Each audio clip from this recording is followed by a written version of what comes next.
thank you so much. She's doing an amazing job covering this fire, for sure. All right, we do have good news on the Hearst fire front. In the Sylmar area, it's now 89% contained. It's burned nearly 800 acres, and evacuation orders were lifted on Saturday. The cause of that fire does remain under investigation. However, several agencies are said to be investigating whether downed utility equipment might have started that fire. Residents in some fire-ravaged areas getting some help staying powered up and connected to the internet. Coco, live in Malibu with more on this, and also some information regarding the international help we're getting when it comes to fighting these fires. Firefighters from around the world. Good morning. Yes, firefighters from around the world. We're at the incident command post for the Palisades fire, and we can tell you that we've seen more reinforcements to come in to help battle these many fires in LA County. Take a look at this video. You can see that teams are coming from all over the world to really help us here. Canada has supplied support, and a crew of more than 70 firefighters and disaster relief workers from Mexico flew in to provide international support. They are joining the more than 14,000 firefighters already battling the Palisades and Eaton fires. Governor Newsom thanked Mexican President Claudia Sheinbaum for the support. I spoke with Laura Velasquez Alsua, who is the coordinator for CINEPROC, the team from Mexico helping with the fires. She says they are honored to be here. She says, I think it is an important opportunity to send help from Mexico to demonstrate the solidarity between Mexico and the United States. We come with love and a commitment to help support with the fires. Their help is crucial, too. She tells me they are well-trained and equipped to deal with the terrain here in L.A. The team comes from Mexico's National Forestry Commission and Ministry of Defense. I'll send it back to you. All right, Coco, thank you. It's good to see so many people coming together, of course, to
Mike.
Shit. Whole bunch of it. Shit. Make sure my white balance is off.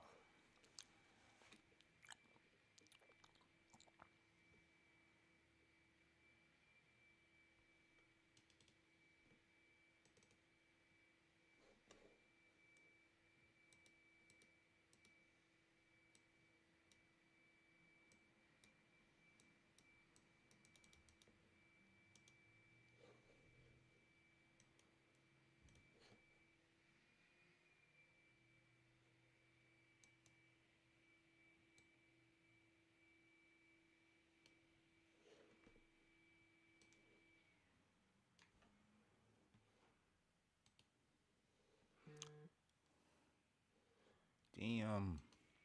Should be good.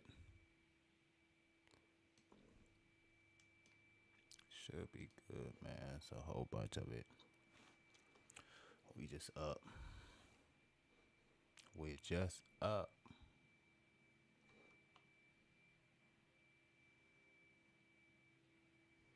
Watch some news first.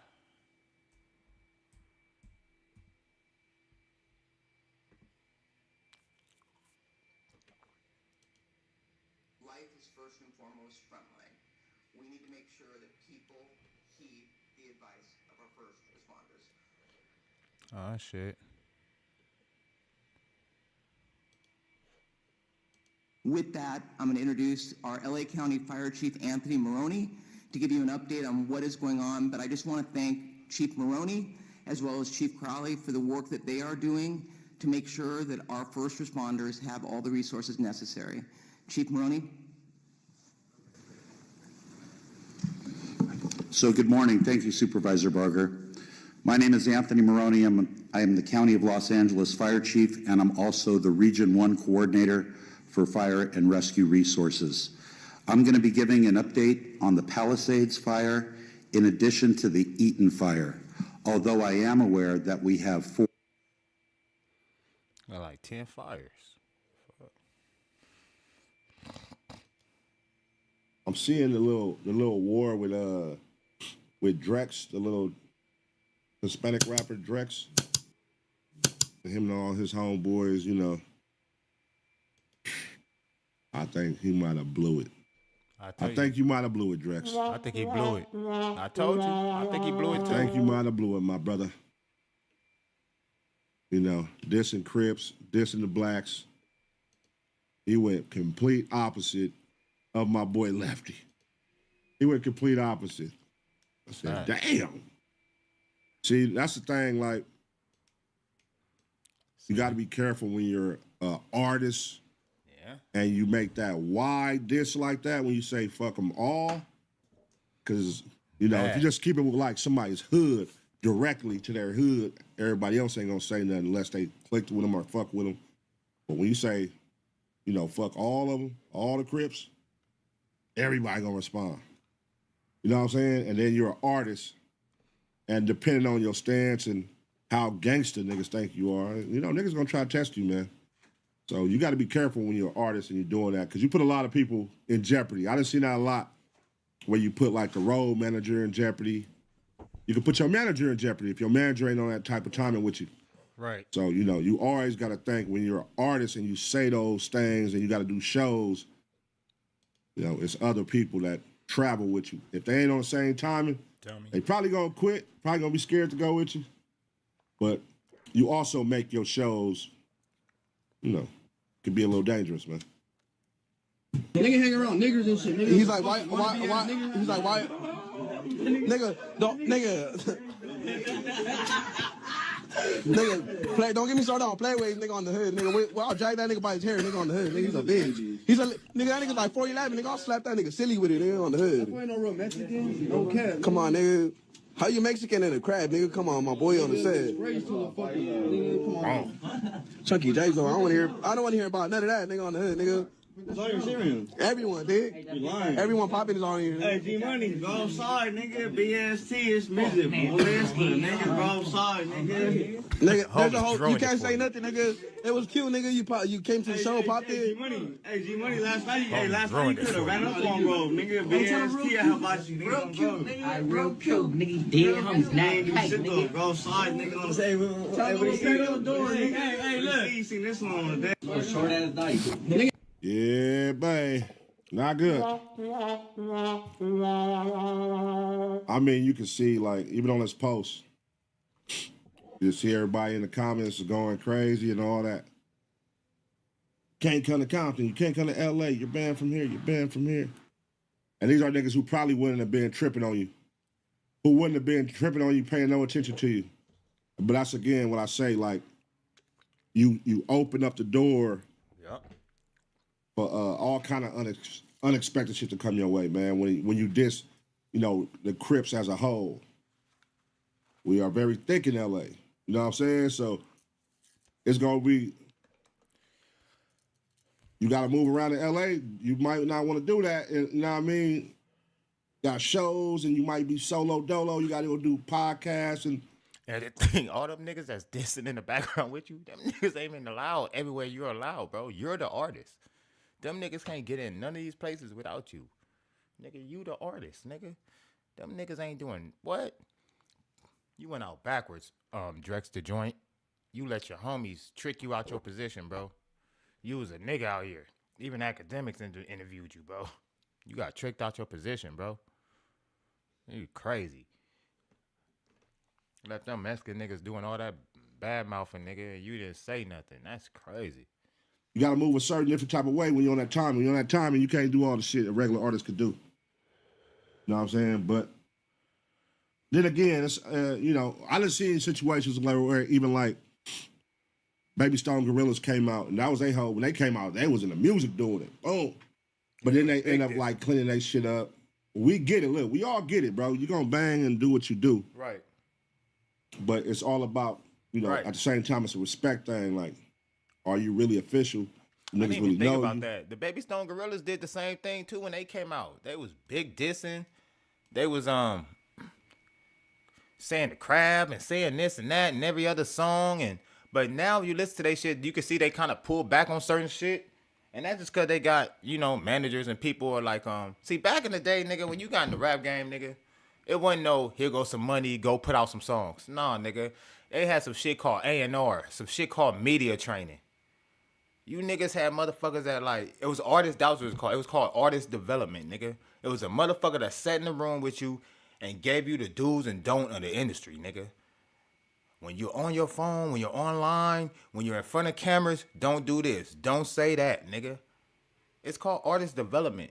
Nowadays, man, these young niggas, they just give them the money and tell them to go put the shit out and do whatever they want. Nah, nigga, you need an A&R. You need a manager, nigga. You need to sit down through artist development, nigga.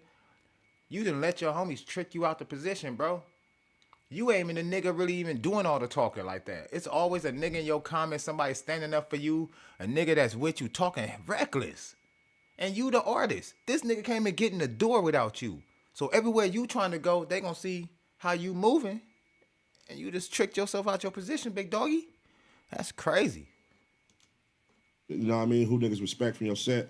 It's all kind of shit. You know how this shit go. All kind of parts play into that. You know what I mean? But then I was seeing with the Drex shit, I was looking at a documentary, and they was saying he's not even a Southsider. He's not a Southsider. He's not even like an official Southsider. I don't know, but that's not my community, so y'all would know that, you know. I'm telling you, he's not a Southsider. That's the crazy part. He's from a clique. Man, come on now. You see? But you know, you got to be careful, man. You got to be smart, man. I know these niggas is young. It's one of those things you'll get when you older, but them niggas still young. They live on the edge. They in they peak. Look, nigga. You let your homies trick you, bro. I think DW Flame said some shit to him too. They prime of gang banging or what they call it, whatever they think they doing. You know what I'm saying? So it'd be like that.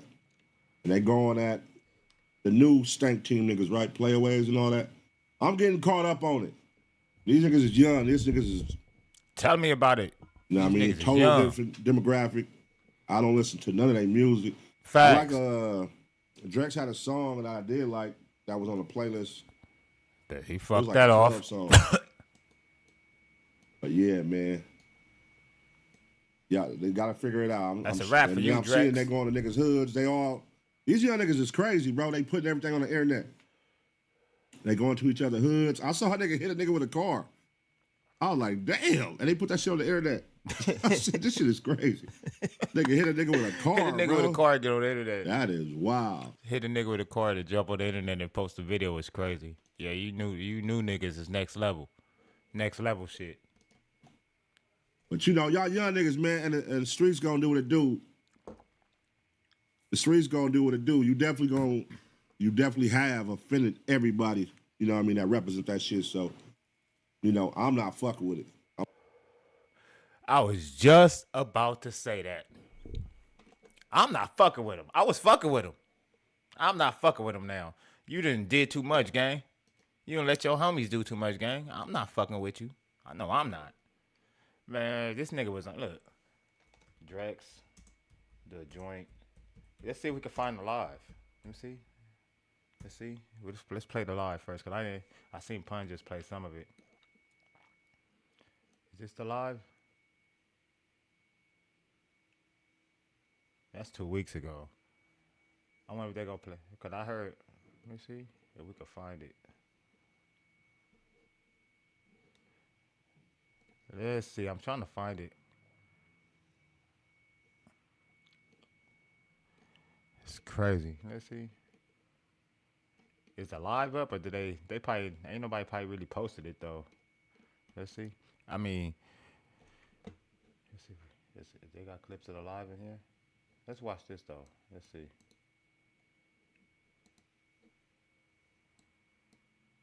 this shit even playing?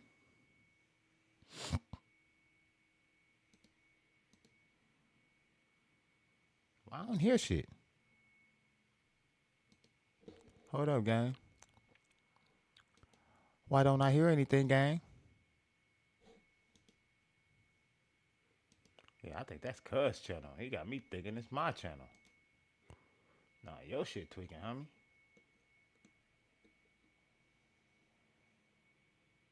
Yeah, he tweaking. Let's see. Time you ever seen you, nigga, you had no blower, nigga. Hey, ask Blood, how he looked when you see me last night at the hibachi spot, bro. Sorry, nigga. What? Shot you, never mind. On the hood. Every time, nigga, one thing about me, nigga, if you see me, like, nigga, you know, dick on the hood. Like, you can't say nothing about none of that. But, nigga, with you never got no blower. Nigga, G-Money ain't never got no blower with him. None of that shit on the hood. Like, nigga, on the hood. Come on, dude. On the hood, nigga. Nacho K, all that, nigga. Double last. Wait. If he's not a Southsider, why is your homies yelling double S?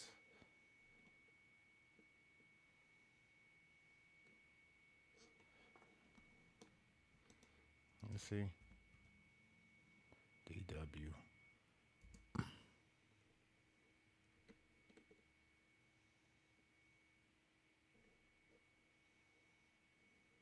Look, you doing all that. You was on back on Fig. Like, how how you was do on you, back like- on Fig and you out here doing we all finna this get now? to it because you look black, man. This shit it's crazy. You know, they be like, oh no, you know, black people went everywhere. They had folks over here, Mayan ruins, this and that. You feel me? But no, this when they say black and brown, hey, do know. You not Mexican, bro. This is it right here. You feel me? Like, Yeah, man. my boy really looked black, dog. How, like, did you guys like? Was it like rough? Like, who gave you the most shit? Who gave you the most shit? The black people Mexicans. or the Hispanic people? You feel? I guarantee he said the Hispanic people. Know why? Because he wasn't trying to be black. He was trying to be Hispanic. Listen, Because I know it's 50-50. Nah, the Hispanic people, because we're all. Boom. Told you. I don't give a fuck what you talking about, bro. Shout out to all my Hispanics, my Latinos, my Dominicans, all my people all around. Listen, but one thing for sure, in LA, shout out to my Spanish people. Do not take offense to this, man. I'm going to say this. I think the Hispanics are way more, not Hispanics, Mexicans and Southsiders are way more racial than blacks. I'm going to just say that. Southside Mexicans, Serranos are way more racial than a black gang member. Don't get me wrong. There's Mexicans from black gangs, as you can see. An example with Playerwayys. And there's blacks from Mexican gangs. But I think the blacks don't politic about it so much. We don't, like, as you see, we don't really care. If you're from the community, you could be of the community. Like, you know, if you're from over here, you could be from over here. The Hispanics, it's a little more. You gotta have, man. It's few Blaxicans, as we like to call them, like black Hispanic gang members. It's few of them that have like a really solid black background. A lot of them was pretty much raised around Hispanics, their family is like full of a lot of Hispanics type shit like that. It's rare that I meet a black from a Hispanic gang whose family isn't already like hugely diverse between blacks and Hispanics. I never just met a black dude who had a black uncle, a black mama, a black daddy, black grandmama, black aunties, brothers and sisters, and he was from a black gang. I mean, from a Hispanic gang. I never seen that. It's like something going on there when if that happens. From it's like predominantly just Hispanic. So like, but like not really when I was a kid, but like now food is like, yeah, it's like different. For like they see me like food. Yeah, they see me and they like looking at me like I'm about to rob some shit. I'm like, what the fuck? Like, you know, like it's more like my own people because that's really literally the only people that's there, you know? Because there's not really like black folks over there and shit like that. And like Asian, other like fucking race. That's crazy. Yeah, man, I promise you, that Hispanics gave you a bigger problem.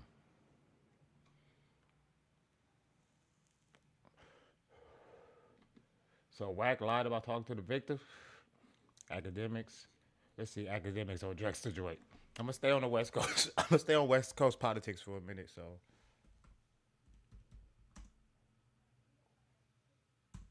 look. Nigga, all these black people would support you, bro. Like, you can't listen. I don't know if you look black or you look Hispanic, bro. I'm gonna tell you this. Don't be no rapper. Don't be no rapper. And for some reason, make some kind of comment statement for whatever reason that you don't fuck with the blacks. You can't say that being no rapper. I don't give. Yes, we got Chicano rap and they got their own demographic of fans and all that, but it's like this, bro. You got the major leagues. You got the minor leagues. Like, feel me? There's really, like, no in between. Like, you feel me? Major league, minor league. Or you an overseas ball player, right? There's really no in between. So, if there's no in between, nigga, and rap is like that too. You either a major nigga or you a rapping ass nigga just trying to be major. No matter where you from. If you just a local nigga or you a major nigga. No matter what. You a local rapper or you a A-list or you a big time rapper. You a known rapper. It's only two ways, right? Being Mexican and saying I don't fuck with blacks while pursuing a career in hip hop, which is dominated. Listen, there's white people in it. There is Hispanics people in it, but it is dominated by black culture. From the majors, listen, from the people in the rooms at the majors, yeah, there are white people in there too, but trust me, the shakers and the movers outside of the niggas that own the majors, like, bro, you gonna have to deal with the blacks. Like, how far you think you gonna get? Like, unless you pull a 6ix9ine and take your ass back across the border and start rapping for them, bro, you're not about to go too far in America, bro. I don't care, bro. Like, you will be blackballed. And guess what? We're only like 15% of the population. But as far as this hip hop shit, you could keep popping that, bro. But especially making the type of music you make, bro. You gonna have to make a whole nother type of music. You gonna have to do something else now. You gonna have to do something totally different. And this was academics fucking with him. Ole, welcome to another episode of Off the Record Podcast, man. I'm here with Mr. Bounce Out from California, man. Listen, an artist that I've been rocking with for the last month and a half or so.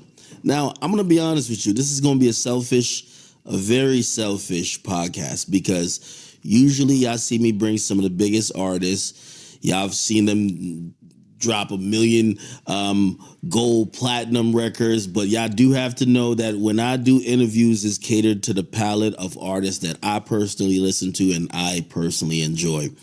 This guy right here, I think I bumped into him by mistake, but I'm gonna call it God's divine timing. Okay, I call him Mr. Bounce Out, but some of you guys might know him as Drex the Joint, guy who is from California. I don't know why I keep calling the whole California just LA, but we're going to learn a lot more because some of y'all who watch me, I hear one criticism a lot. Yo, act, man, you don't be showing no love to the West. Well, let's change that narrative today. My man Drex is in the building. What's poppin', my brother? So, my boy, I'm happy to be here. Appreciate you for having me. Yeah, you dap me a regular, man. Give me a regular dap, my gang. Oh, I don't know how to do all the extra stuff. Some people be dabbing up different, so I just be like, that's my go-to. All right, you're going to give me a crash course today on where you from. You're going to give me a crash course on the West. I got a few homies on the West. Yo, I got to shout out to my man, AD. One time he pulled me to the side. He was explaining to me just like, I guess, the politics. And he was just like, hey, listen, LA is this, Cali is this. Let me tell you how these break down. These people are here. Like, and I'm going to be honest with you. I sat there like a kid in like geometry class for the first time. You're like, what? Yeah. Okay.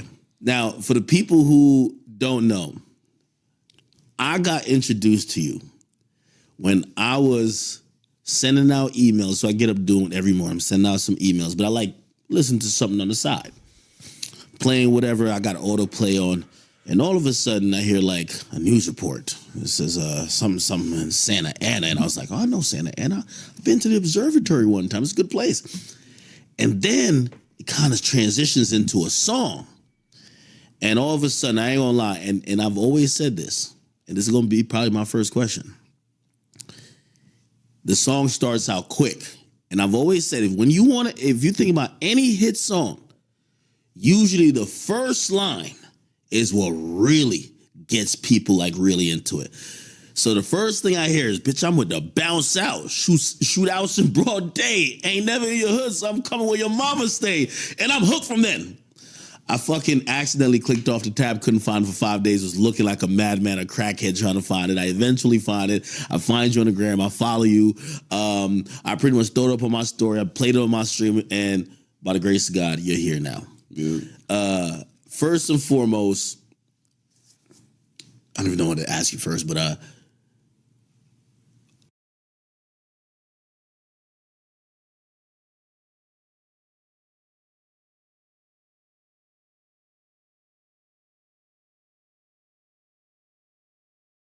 if you ain't act boy like that, he gonna copyright the shit out of your shit. Let's see. This nigga don't even know what he talking about. I hate a nigga who report on. See, that's the one thing about me, bro. I'm not gonna just make no. If you not from LA, I'm not like. If you not like, if I'm not from where you at, I'm not gonna post shit like this. Cause that's not true. It could be true. But like, ain't nobody crashing out by Drex the Joint, bro.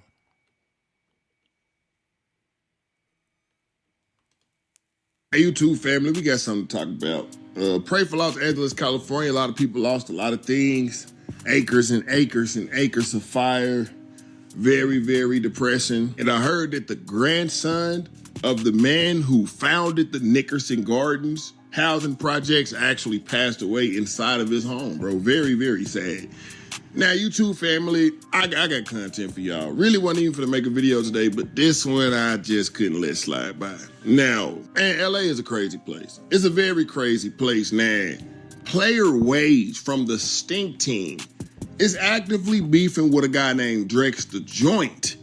And it all kind of started after an altercation outside of the Roxy, which is the venue located in Los Angeles, California. Now, Playerwayys would actually be in beef with a guy from Santa Ana by the name of Drex the Joint. Now, the difference is Hayes is actually Mexican. Nothing really wrong with that at all. But the kick in this story is that Playerwayys, the Mexican, is from East Coast Crip.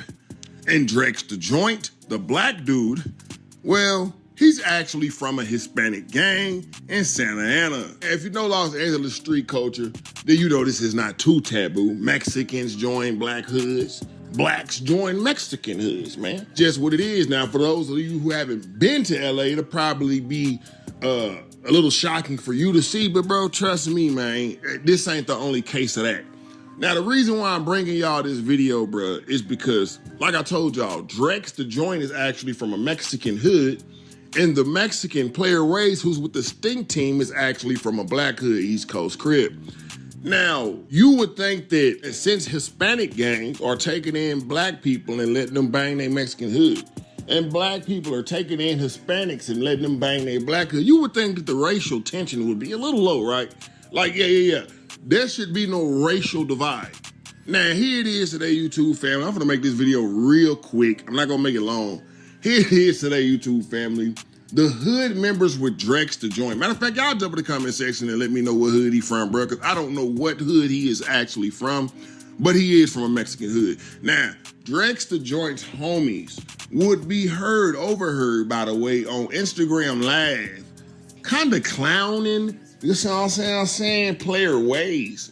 Now, they was clowning Playerwayys for being a Mexican from a black hood, but the whole time, Drex the Joint is a black man from a Mexican hood. Okay, cool. Well, what are we getting at, Cliff? Why does this even matter, Cliff? Well, it only matters because the Mexicans from Drex the Joint's hood sat up there, you understand me, and said a very racial slur. Y'all already know, bro. We don't do racism around here, man. Not at all, bro. Shout out to all of my essays.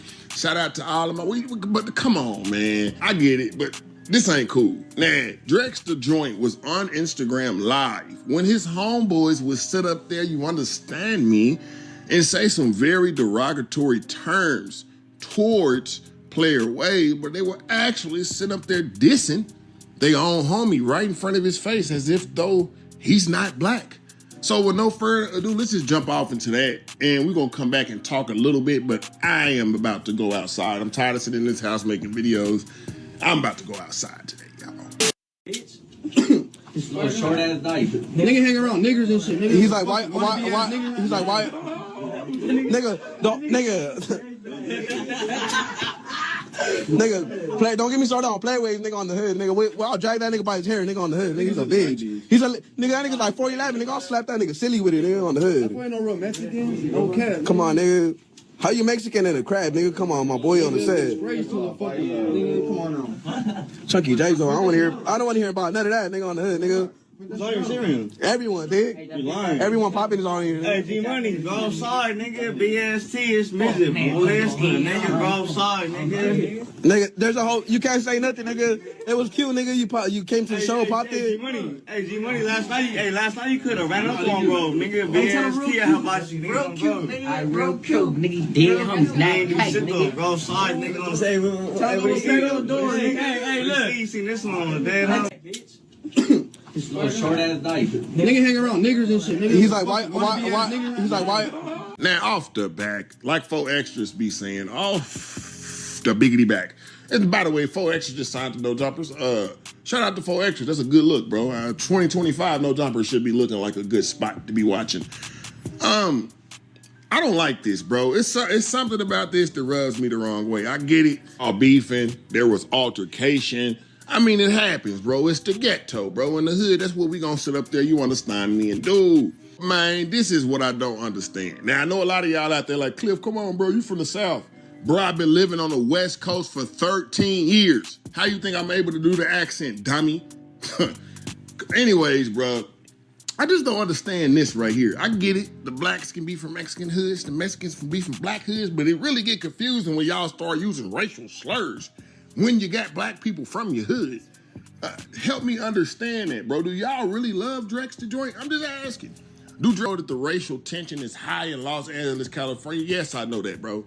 Yes, I know that the blacks and browns in certain areas have problems. But I wouldn't think that if you was black from a Mexican hood, that anything would be racial between the blacks simply because they allow black people to be from their hood. Now, when they get to using the N-word with the hard ER, man, it's kind of odd. Now, what if the East Coast Crips sat up there, you understand me, and called Drex to join a beaner? I would be like, what is this? Y'all got a Mexican from y'all hood named Playerwayys. Why is we being racial? Let's just keep it on the gangbang. Let's not get racial. Come on, man. Come on, man. Why you gotta call us the N-word with the ER, bro? Anyways, YouTube family, that's all I got for y'all right now. Shout out to Stink's Worst Nightmare on Instagram. He sent this to me. I wasn't even gonna do it, but I'm like, you know what? I got to. I gotta do my due diligence, bro, as a foundational black American to bring awareness to this situation. What the hell is going on, man? Why, man? Yeah, no, bro. You could have said anything else, bro. Excuse my language, but you could have used the C word. You could have called him the N word. Now, and I ain't talking about the Nigger word. I'm talking about the NAP word. And you want to sit up there and disrespect the blackness? Like, I don't get it, bro. But as always, man, like I say, man, we gonna sit up there and stay down until we come up together, man. Hey, man, be smooth when you move, bro. Hey, like. Yeah, that's crazy. But yeah, he probably don't understand. Like, racial tension has nothing to do with how many the demographic is on each side.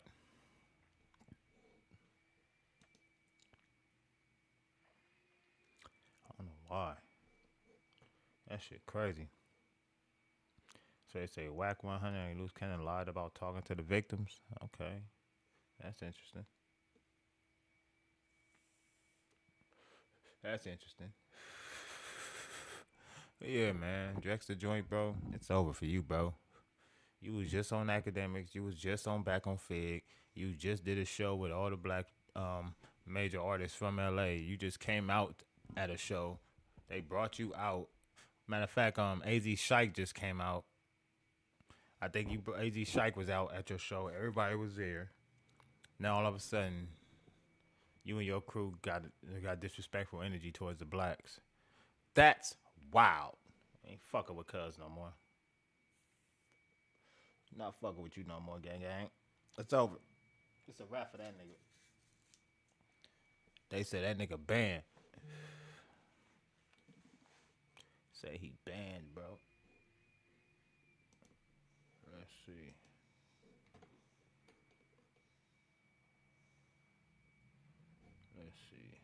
Hey, y'all watch Adam's video on Nitros.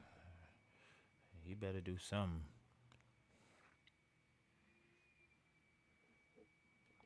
That channel, I don't see signed 4EXTRAS too. I did see that. I don't know about replacing Brick Baby. Brick Baby left no jumper. Doubt that. What we watching today, man?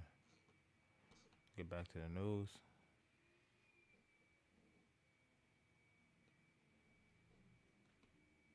Let's see.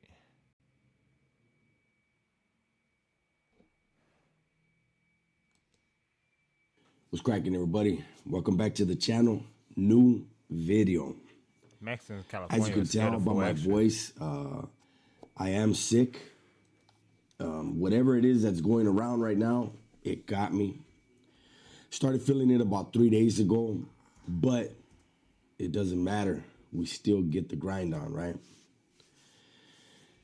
It's Sunday. Earlier, I was laying in bed, scrolling YouTube, right? Like I always do. Every night before I go to sleep, I scroll through YouTube. And then every morning, I scroll through YouTube, see what's going on in the world. This video, so a channel popped up on my feed. A guy out of, I believe he's from Georgia, right?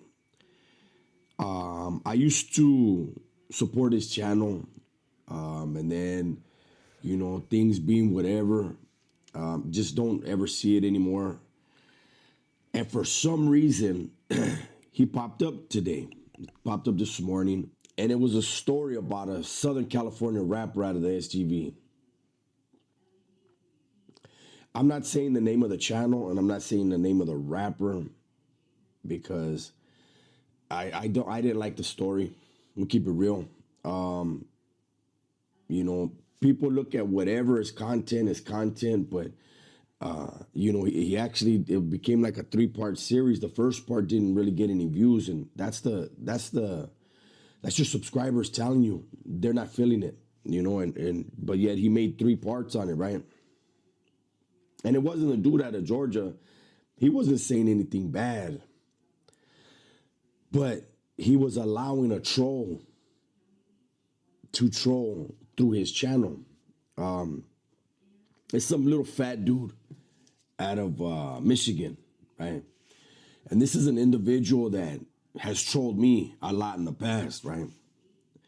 He has zero understanding of California, zero understanding of politics out here. He wants to use certain buzzwords and he's trying to get on by constantly shooting at dudes verbally that are from California. And when I saw the first video, I was like, whatever, it's this fat kid again. When I saw the third part, because I skipped, I said, let me see 3 parts. Sure enough, there was 3 parts. And when I got to the third part, I want you guys to brace yourself for this. The guy in Michigan said that all of the raza in California are afraid of 4EXTRA because 4EXTRA talks about running back-to-back fades, 10 fades at a time, 20 fades at a time, whatever. And that because no raza have called 4EXTRA out, that we're afraid of them.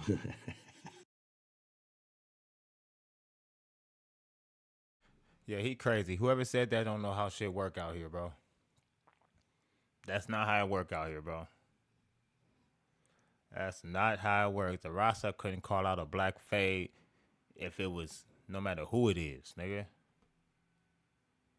The minute a Rasta call out a black fade, it's up across the whole city. The minute a black call out a Rasta's fade, it's gonna be up across the whole city. Y'all don't understand how shit work.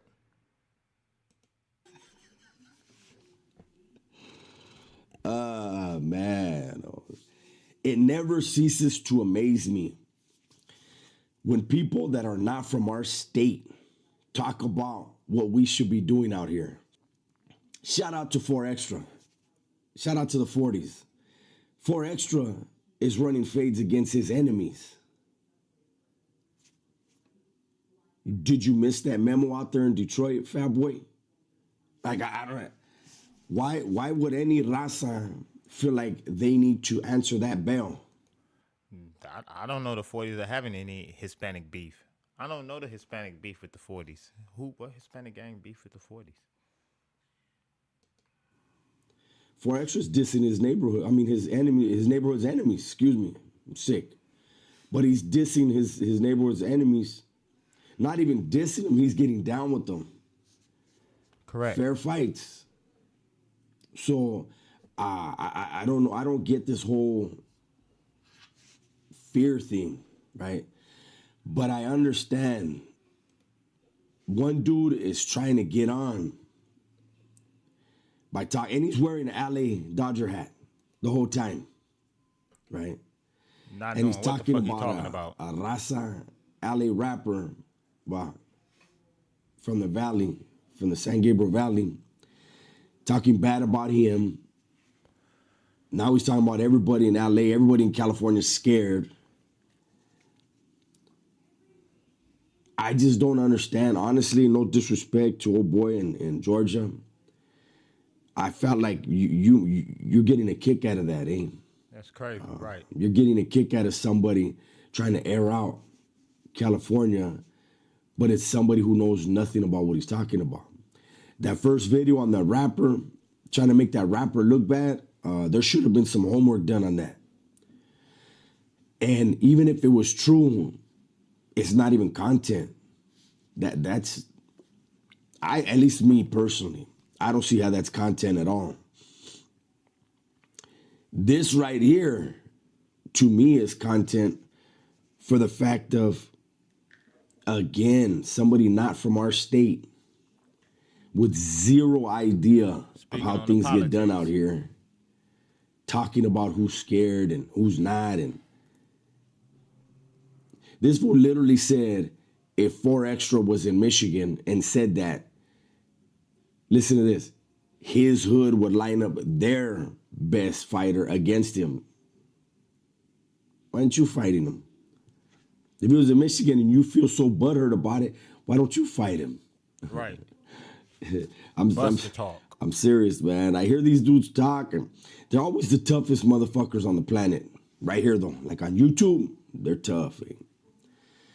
You know, and they've been on the streets their whole lives. When you know, they were that age to really be about that stupid shit. Nah, they weren't. They were on the sidelines watching their homies and saying, damn, that motherfucker right there is crazy. That fool don't give up. Yeah, he doesn't. But you did. So stop acting like you don't now, man. It just, I don't get it. Brand new year, man. 2025. Let's get money. Let's get money, man.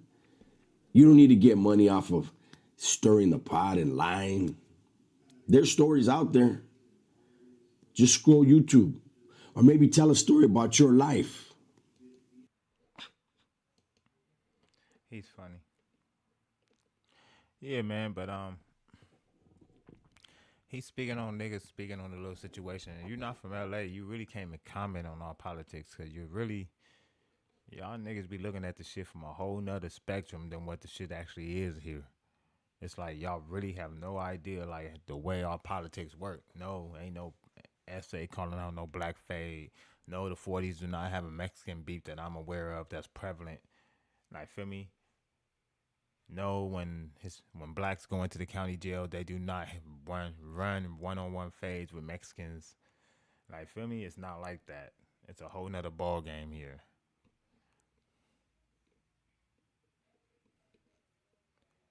Y'all got the misconception that it's not. That something else is going on. Let me see. Is the shoe and Nigga said the shoe. What are some like goals you have to reach with this music? Fool, like if you could answer honestly, like honestly, I feel like I'm trying to get out. I'm trying to get out where I stay, like from like the neighborhood, because I live in my enemy's neighborhood. Fire. I live in my enemy's neighborhood, fool. So I can't, fool. That's my goal. I'm trying to get. Why would you say that? You just dumb. When you gonna say that out loud? I live in my enemy's neighborhood. All your enemies who know that you're an enemy go be looking for you in their hood.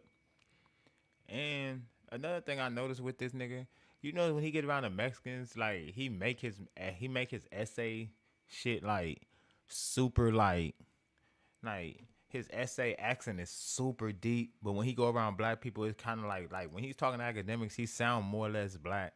When he was on Back of Fig, he was talking like hella black. Up in your enemy's neighborhood living. I don't even know that shit. That's some bullshit. So that's a trip too, because Santa Ana is like every other street is like a different neighborhood. That's the thing about it. Like unless it's a big hood. Also, what I be seeing too is like a lot of people be like hating on us too, fool, because we're from Orange County. You know, everybody thinks like you're Belinda, like Huntington Beach, like that. You know. Nah, everyone. Well, if you don't know, Santa Ana's cracking. Yeah, Anaheim too. And Anaheim. Yeah, Facts. So they be getting. Yeah, it's cracking. Only with Mexicans though. It's not cracking with no blacks. You black nigga go out there and live comfortably for the rest of his life. Don't believe that. Mexicans got their parts, but don't give a fuck who you is. You black, you go to Orange County, you good. Don't play. Your Belinda, all that shit. Whatever, all them cities he said, if you black, you go there, nigga. It's like Disneyland, nigga. I don't care. Don't believe the hype, nigga. Getting for they be popping on Anaheim too, because of Disneyland. And I know you super low key, so you be out there extra banged out, and you black, but you don't even look Mexican, so you probably just be sliding under the radar, nigga. You super sliding under the radar, nigga. Hey, no, that's just some black dude. Cause out there is really like a lot of Mexican beef, so he probably just super sliding under the radar. But like, if you like Disneyland like, is the whole. Yeah, I know. I literally the hood is literally next to Disneyland, fool. I swear. Imagine you're coming out the Matterhorn, and you just hear someone getting lit up. Nah, for real. The hood is next to Disneyland. Oh no, gang. I don't even think y'all want what y'all asking for. I think y'all really doing it for the internet.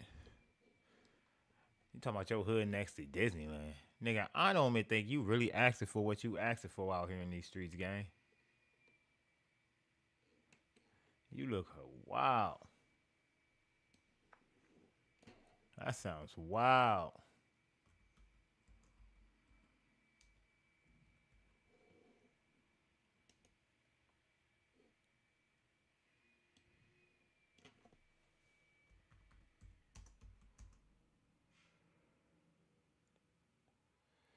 I don't like that.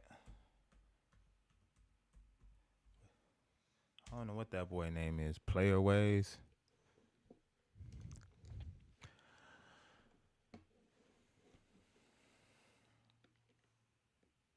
Yeah, man, they got the black and it ain't really the black answer, cause all the grown people here, bro. You gotta mind you, all these niggas is like under 21. They probably like under 24, under 25 for sure. So the real shakers in the movies in the city, all the real niggas are standing up. It's like it's real niggas from East Coast. Man, listen, I don't want to say nothing disrespectful about nobody, but it's some real members from East Coast, bro, and it's some real Serranos out there, bro, that done been around and went to war for some real shit, bro.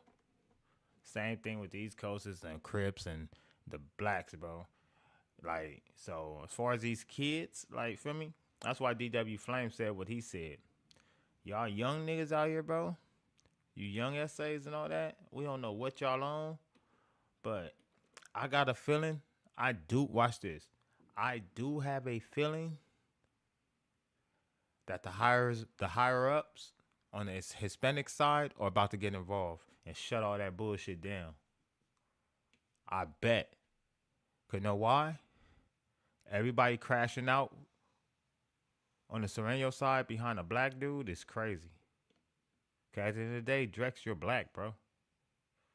understandably, you're Afro Latino, but at the end of the day, you're black, bro. You're black. We understand your lineage. We understand that. But you're black. Just like if you was Belizean, just like if you was Jamaican, just like if you was African, if you was Ethiopian. Like when we look at you, we gonna see black, bro. And I believe that the double S believe the same thing, man. When they see you, ultimately, no matter where your mama from, bro, they see black, bro. And the higher ups are gonna make that call like, y'all better chill the fuck out. Y'all doing too much. And I believe a lot of them niggas, them little niggas about to get DP'd. I guarantee a lot of them niggas that's on that live talking reckless like that about to get DP'd. Guarantee niggas yelling hoods out and saying fuck this and fuck that. Them little niggas about to get DP'd. Everybody in that video sound like they was like under 25. Cause guess what? If my little homies was on live dissing hoods that wasn't sanctioned to be dissed, oh nigga, best believe his phone calls going out, nigga. Nigga, we don't know one person run the hood, so don't know one person go send us like this, bro. You not gonna crash us out, bro. You not gonna tell us when we going to war, nigga. We have to collectively all agree, nigga. You can't just be somewhere and just decide that the hood is it's dissing the whole community. No, nigga, we didn't all collectively. We better have a meeting or something, nigga. We didn't collectively decide that it's fuck them niggas. It's gotta be older niggas from your section. It gotta be. It gotta be niggas from your section that's not even involved in that shit. So even the ones that's not involved in it from your section, they gonna be like outside looking in, giving advice like, all right, yeah, what they did was wrong, so we gotta ride. Like, feel me? But if a nigga who really ain't even gotten, like, feel me, that's from your section, look at some shit and be like, man, y'all on bullshit. Like, if your own homie could tell you on bullshit, you're more likely on bullshit, nigga. And that's what I think about to happen. I think some older niggas from the double S is about to get at them niggas and let them know they on bullshit and that they didn't sanction none of this shit they popping. Cause what they don't understand, the shit they talking about on the internet can easily translate straight to the penitentiary. And it's old niggas in there, man. It's OGs in there. It's niggas in there got shit going on, all kind of shit, bro. So if you kick off a war down here, you kicking off a war up in there. Off the rip. Stop acting like niggas be acting like this shit is just about them. Nigga, if you kick off a war with them right now, nigga, I'm right here. It's a war with them inside, nigga. And you don't know what the motion is right now on the inside. You don't know what the atmosphere is. And you outside on some rapping shit talking about fuck niggers, fuck this, and nigga, I'm sure you got homies on the inside, nigga. And the homies on the inside got to answer to the higher ups. Drex. You can't just be out here just having niggas say, fuck niggers and all that. I'm gonna let people know that yes, I am Afro-Latino, and I am now embracing some of that blackness. I'm just playing, man. We don't want you, bro. But as always, man, we gonna. He's like, why? He's like, why? Nigga, don't, nigga. Nigga, don't get me started on Playerwayys, nigga on the hood, nigga. I'll drag that nigga by his hair, nigga on the hood, nigga. He's a bitch. He's a nigga. That nigga's like 4'11", nigga. I'll slap that nigga silly with it, nigga on the hood. Ain't no real Mexican. No cap. Come on, nigga. How you Mexican in a crab, nigga? Come on, my boy on the set. Come on now. Chunky J's though. I don't want to hear about none of that, nigga on the hood, nigga. Who's all your Syrians? Everyone, dig. You lying. Everyone popping is on here. Hey, G Money, go outside, nigga. All that extra out shit. And you not even really from a gang, bro. You from like a little clique. And I could see it in your face, bro. You really not even like. He don't even seem like he really activated like that. Like it be every time you see him, it seems like it be the people around him doing all the talking. I haven't seen him really gas up once and get to really talking crazy to nobody.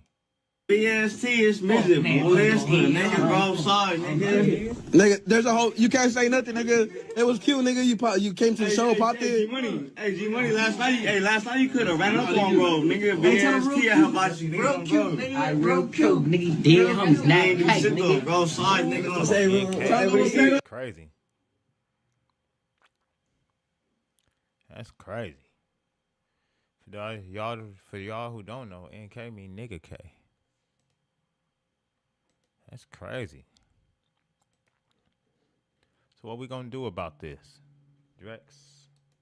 Hey, look. You seen this one on the day. Short ass knife. Go back. He responds. I think he made a response.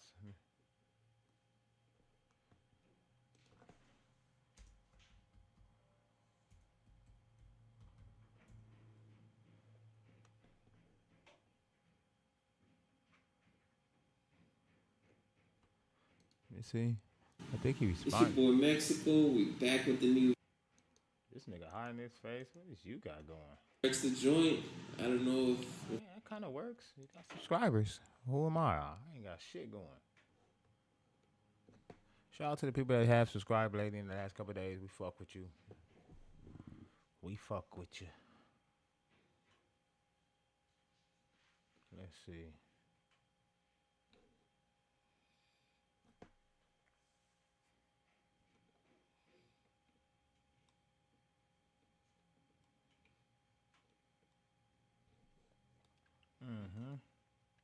Who live?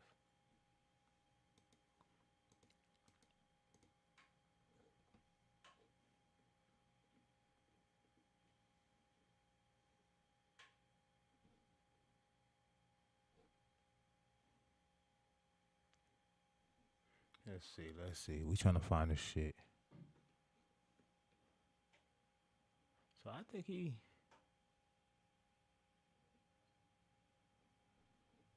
Fuck is this? Welcome back to another episode of Warren Cali. In this episode, I'ma detail various gangs from South Central. Now, South Central is broke up into two different sides, the West Side and the East Side, both having various Crip, Blood, and Serrano gangs, making South Central have over 100 different gangs and thousands of gang members. South Central history goes all the way back to the 1800s, while in the early 1900s, South Central was a real desirable and upscale area, with the communities were all majority white. Things were built to cater to the white communities, like two colleges being USC and St. Mary's, and they even built the Coliseum. By the 1940s, South Central would start to have a small amount of black people move in the area, which the white people in South Central would not like. The black community will only be allowed to live in certain areas and certain streets in South Central, like on Main, Slauson, Washington, and in Watts. The working and middle class blacks who poured into Los Angeles during the Great Depression in search of jobs during World War II found themselves pinned to what became severely overcrowded neighborhoods. During the war, many African Americans faced housing shortages. The Housing Authority of Los Angeles built many projects to place African Americans, like Jordan Downs, Nickerson Gardens, Imperial Courts, and several others. When the Supreme Court banned the legal enforcement of race-oriented living restrictions in 1948, black people began to move out to overcrowded areas. For a time in the early 1950s, South Central became the site of significant racial violence, with white people bombing, firing into homes, and putting burning crosses on the newly bought homes that African Americans bought. Even with white people trying to push African Americans out the neighborhoods, that wouldn't work, and the majority of whites would be the ones to lead South Central, creating white flight. In the late 1960s and the early 1970s, many African Americans would lose their jobs, with many markets going down. Many businesses that allow skilled union workers to enjoy a middle-class lifestyle failed and created poverty in the African American families in South Central and throughout the country. Growing poverty would lead to growing violence and the uprise of youth creating gangs. Many gangs were formed in LA, being the Crips, Bloods, and the Pirus.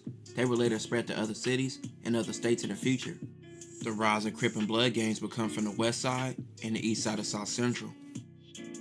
Crips would take over the streets of LA and outnumber smaller gangs, with Crips taking over almost every predominantly black area in Los Angeles. A few gangs would rebel against the Crips, and they would later become the Bloods. A few different gangs would form the Blood Alliance to take on the common enemy, all Crips. Countless of Crip and Blood gangs formed in the 70s, but Crips wouldn't only become rivals of Bloods.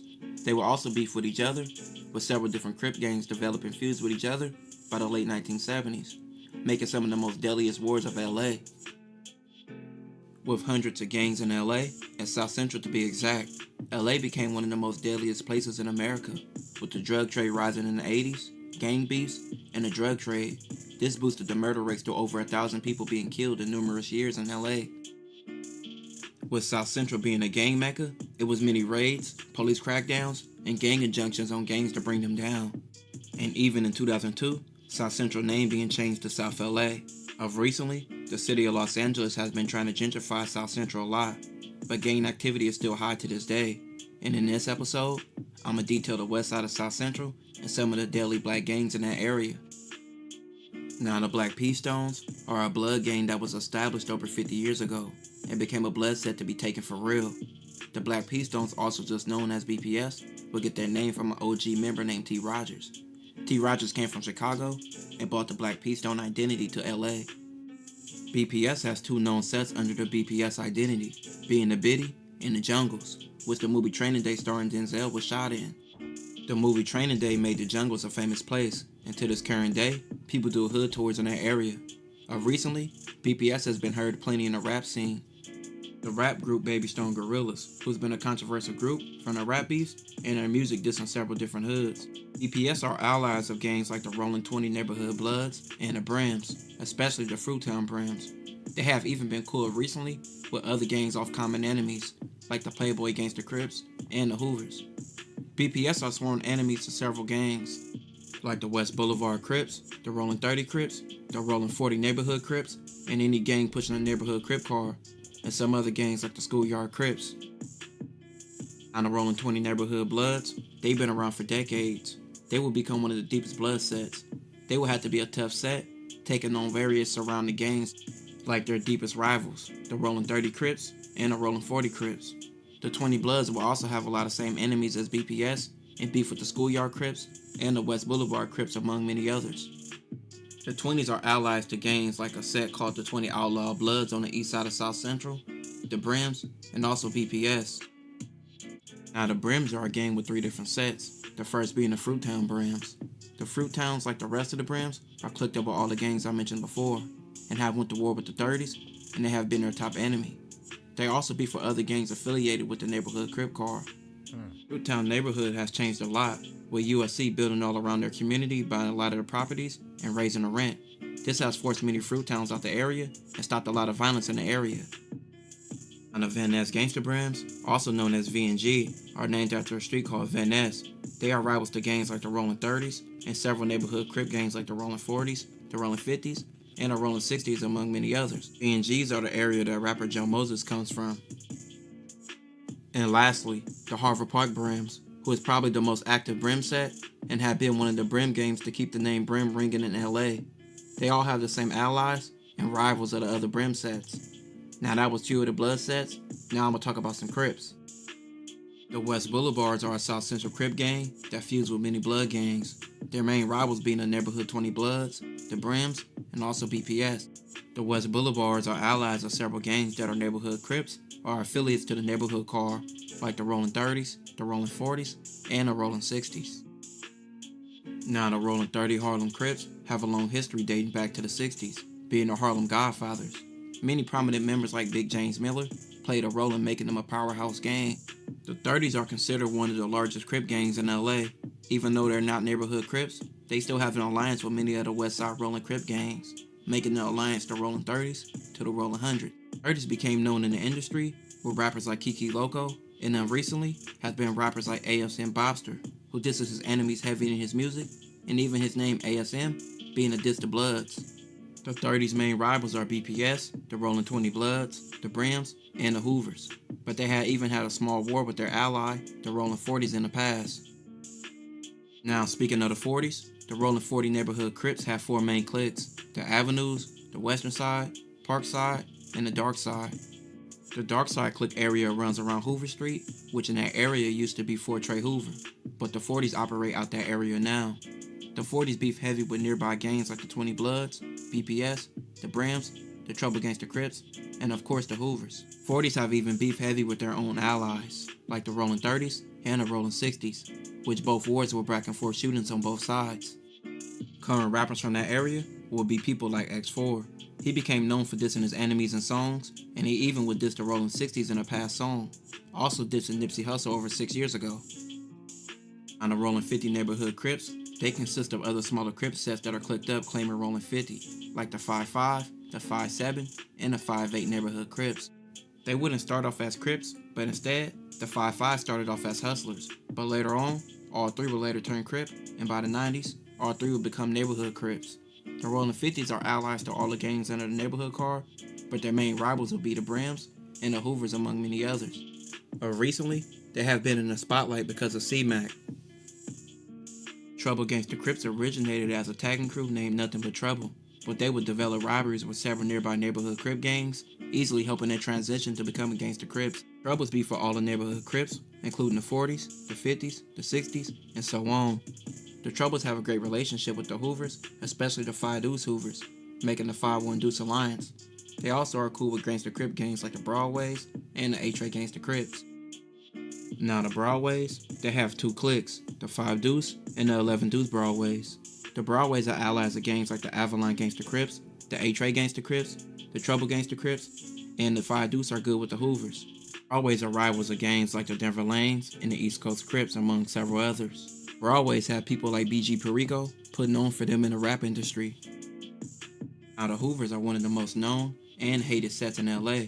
The Hoovers formed in the late 60s and became Crips in the early 70s. Over the years, the Hoovers' main enemies became mostly all Crips, and they would start beefing with more Crips than Bloods. The Hoovers had one of the first Crip-on-Crip wars with the Rolling Hundreds. The Hoovers would later drop the Crip from their identity and adopt the name the Hoover Criminals, off them hating Crips more than anything, and them already pushing EBK. The 5 Deuce Hoovers are the only Hoovers to remain Crip as a full set, but some members from every Hoover set still identify as Crip, mainly being older members.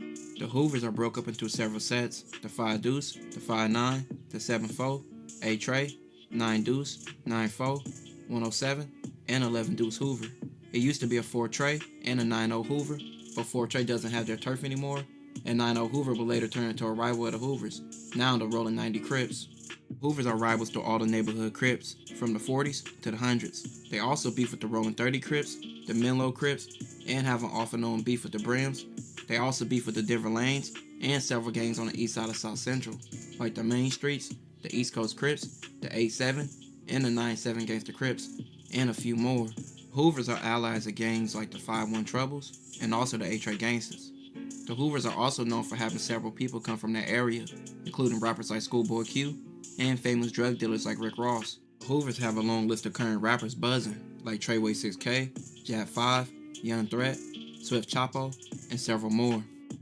Now one of the Hoovers' top rivals would be the Rolling 60 Crips.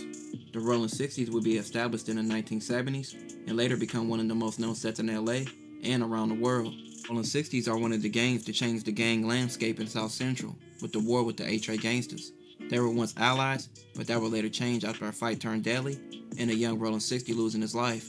This will help to create the division among many Crip gangs, with other gangs choosing sides between both gangs. This will later form into the Gangsta Car and the Neighborhood Car, and both sides being rivals to this day. Rolling 60s are allies of gangs in the Neighborhood Car, but they even had past beefs with the Rolling 40s. Their main list of enemies include the Brims, the Inglewood Families, PPS, the Crenshaw Mafia Bloods, the Centinela Park Families, the Trouble Gangsta Crips, the A-Tray Gangsta Crips, and the Hoovers. Rolling 60s area will become well known for being depicted and talked about in movies and shows, and having people come from that area, like notable rapper like Nipsey Hussle. 6'5" Menlos come from a street with the same name and have been an established gang since the 80s. Their early allies will become their enemies, like the Hoovers where they got their name from. The robbery with the Hoovers has been one of the most deadliest wars from the Menlos.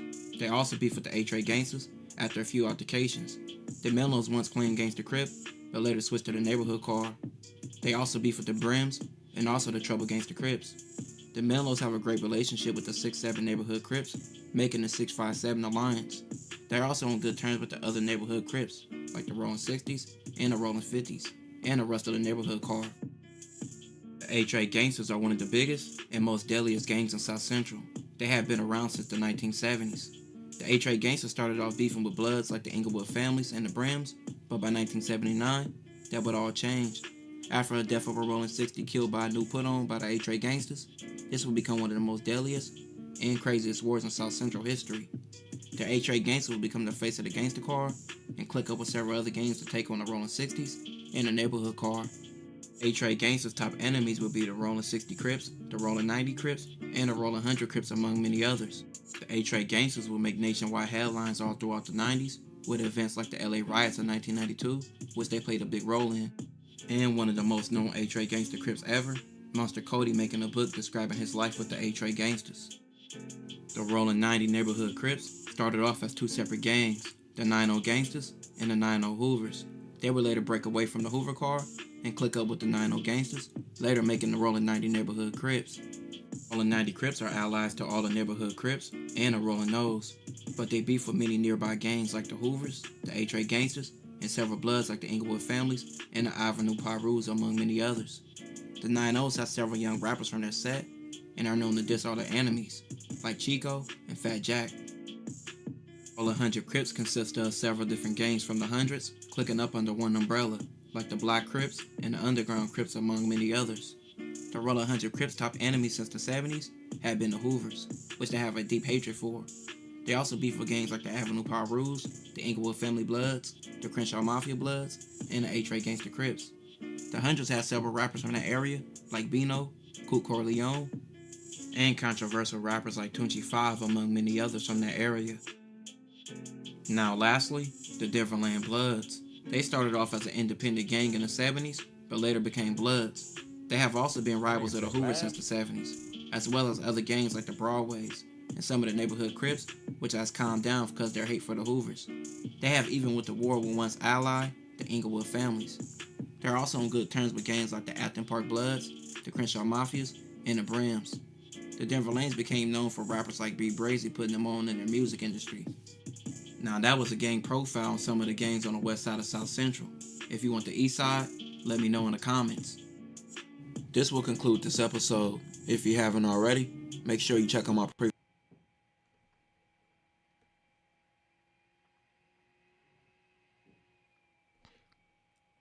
Let me see. Oh, it's me, my homie, it's me, the homie Avelino, and my cousin Turtle. Soon as we get down there, I'm like, you see these little niggas? So I get down there, I'm like, hey, where y'all from? They're like, oh, we on Bang. Like, off the back, I'm like, oh, what's up? Off the back, they're like, yeah, we just watch the shit, they was fans.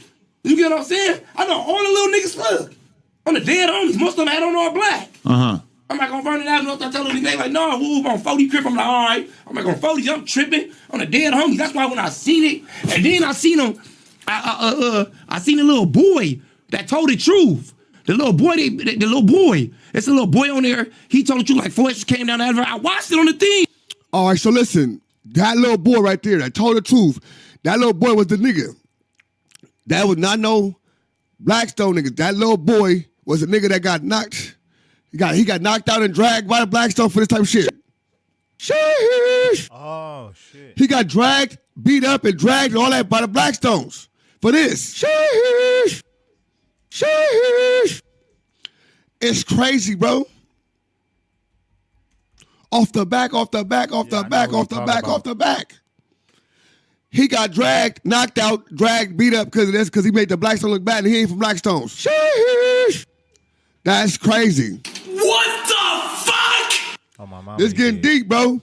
So, the little boy told the truth, you said, right?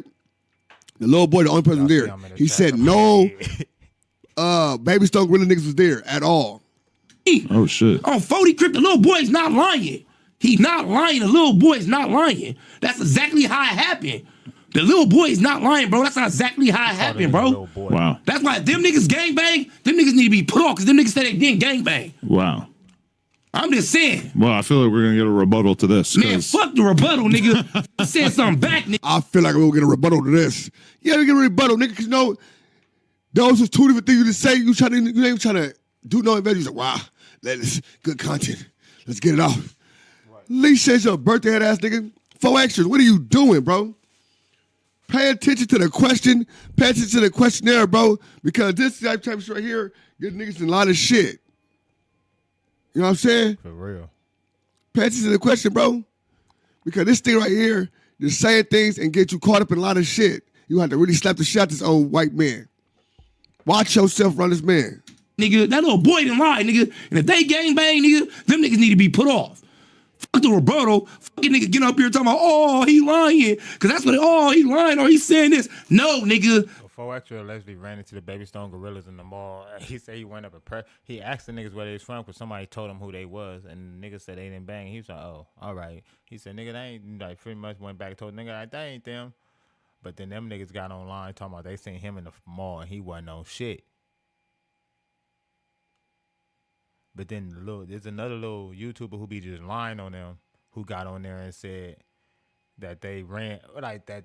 There's some other shit. It's a whole lot. We're going to probably dig into it a little bit. Let's see what's up. That's what happened. What would have happened if they had just said where they were from? Well, I got cracking. In the mall. Yeah. Damn. All right. That's the point about gang banging. I'm telling you, cuz they can't, bro. You telling me this still? I still say they don't gang bang, bro, because what they said. Like, fucking nigga go, oh, when they see this, like, oh, he lying. Nigga, ain't no lying. Nigga, little boy told exactly how it happened. That's me up. That's why I'm like, when you asked me that last time, I'm like, nah, like, it caught me off guard. Like, what the fuck? Like, hell no. You know what I'm saying? I would have told. Because it didn't happen, bro. Now, what 4EXTRAS is saying is how the situation happened with him and the little boy. Not him and Baby Stone Gorillas. Oh. Y'all get that part? Do y'all get that part? Well, get it then. Told you something. Oh, so he really banged on the boy. On the boy, not.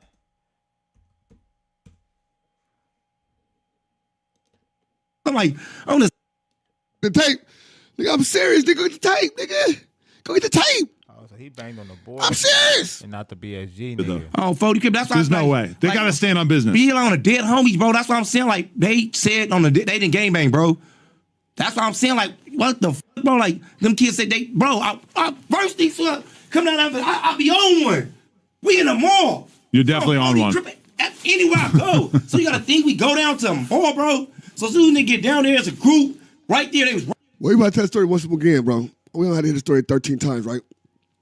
This is my take on it, bro. My take is this, bro. I'm trying to 4EXTRAS went to the mall and banged on some kids. 4EXTRAS went to the mall, banged on some kids, right? Sheesh. So, after he banged on them, they not from nowhere. Bam. Sheesh. Now, somebody tells Sporty Face, dude, is Baby Stone Gorillas. Sporty Face reiterate into 4EXTRAS, them Baby Stone Gorillas. So when Adam talk about it, 4EXTRAS think the niggas in the mall is Baby Stone Gorillas because in his brain, they the Baby Stone Gorillas because Sporty Face told me the Baby Stone Gorillas. Sheesh. Gotcha. And that's how you sum that up. So it was not the Baby Stone Gorillas. It was a little nigga that got knocked out. The nigga he's saying telling the truth. So yes, he telling the truth. He was not with nobody else but his peoples. No Baby Stone Gorillas was there. The little nigga said that in the mall. All right. He said anyway there. Folks said the little nigga telling the truth. So if that's the case, Baby Stone Gorillas, we should have heard that. But your boy had to say something, so I'm gonna go ahead and react to him saying what he had to do. This your boy ODM Slim. Another like the other one. I appreciate everybody coming in for this content, and it's all love. All right, gotcha. So if you want to know what he's talking about.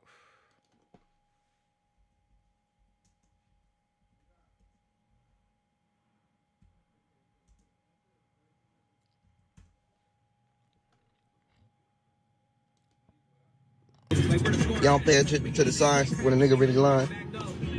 Come on, bro. You think a nigga ran it? You think a nigga's gonna ask me where I'm from with these tattoos on my face? Come on, bro. You know when a nigga telling a lie when a not. You feel me? When a nigga not. Dead homies, nigga. Dead homies. He told y'all a bald face lie. And some of y'all motherfuckers actually believed it. That's true. I think he might have pressed your home. Nah. Negative. Negative. Dead homies. Hey. He told a bald face lie. Some of y'all motherfuckers believe that shit. Dead homies. Because them niggas bums and they ain't never had it's like, hey, you niggas dead over. You niggas believe anything. That nigga for real. Hey, for real though. Fans for real. Hey, nah, fuck all that free exposure. He want the free exposure. You know, he fresh out the bounty, so he need a, you know what I'm saying? He keep, you know, a nigga ain't never did no jumpers 10 times in 1 month. Nigga ain't never did no jumper 20 times in 1 motherfucking month. Damn, blood, you need that money that bad? It ain't wrong with it. Ain't nothing wrong with getting money. You feel me? But damn, no jumper 10 times, you getting paid to lie? A nigga couldn't pay me $1 million to tell a lie on a nigga. A nigga couldn't pay me $2 million to tell a fake story about a nigga. Come on, bro, we gonna keep this shit pure. We gonna keep this shit 100, nigga. And that's what it is. Kid, nigga, oh, the dead oldies, nigga, y'all believe a motherfucking old ass, what they call people? Blood probably got old timers. What's wrong with blood? Dead homies, nigga gotta have old timers. Nourish has hundreds of Tell that nigga stop dreaming. He down bad for real. including weight loss, gut health. Get off right here. He claim he broke the internet. Bitch, you ain't break nothing. Dead homies. Nourish accepts hundreds of insurance plans. 94% of patients Feel me? $0 out of pocket. Well, bro. The nigga said he not lying. Why would he? The nigga who typed it. That's crazy. Let's see. This. So as soon as we looking now, he like, oh, bro, we spoke. So, you know, cuz he start taking off the trade, nigga take off the, you know, first thing I take off my glasses. Even though I put peace, I know what time it is. You get what I'm saying? Right. So by the time we get all the way down to the, soon as we come off the thing, I'm the first one off the thing. So as soon as I come down, like they right there. Like it's right here, they right there. So it immediately like, what up? You know what I'm saying? What up? You know, cuz I like 48 little crib, what's up? Like, you know what I'm saying? Like, I'm lying. God can take my kids right now, bro. He on a 48 little crib, what's up? You know what I mean? And they're like, are you 4EXTRAS? You 4EXTRAs? You like, woo woo. This how they telling them facts. Like, oh, you 4EXTRAs? I'll be following you. Like, yeah, what up? On everything I love, bro. You know, I'm older. I don't even know who the Baby Stone Gorillas is, bro. We don't even. None of us know who the Baby Stone Gorillas. And I'm not saying that they don't have notoriety or nothing. I just did 12 years in prison. Personally, you wasn't. To us, they kids. Like to me, I'm looking at like I'm already in my mind like, oh yeah, we about to. If it's something we gonna run through all them. It's 10. Yeah, this easy money. You know what I'm saying? Not saying it like that, like 'cause.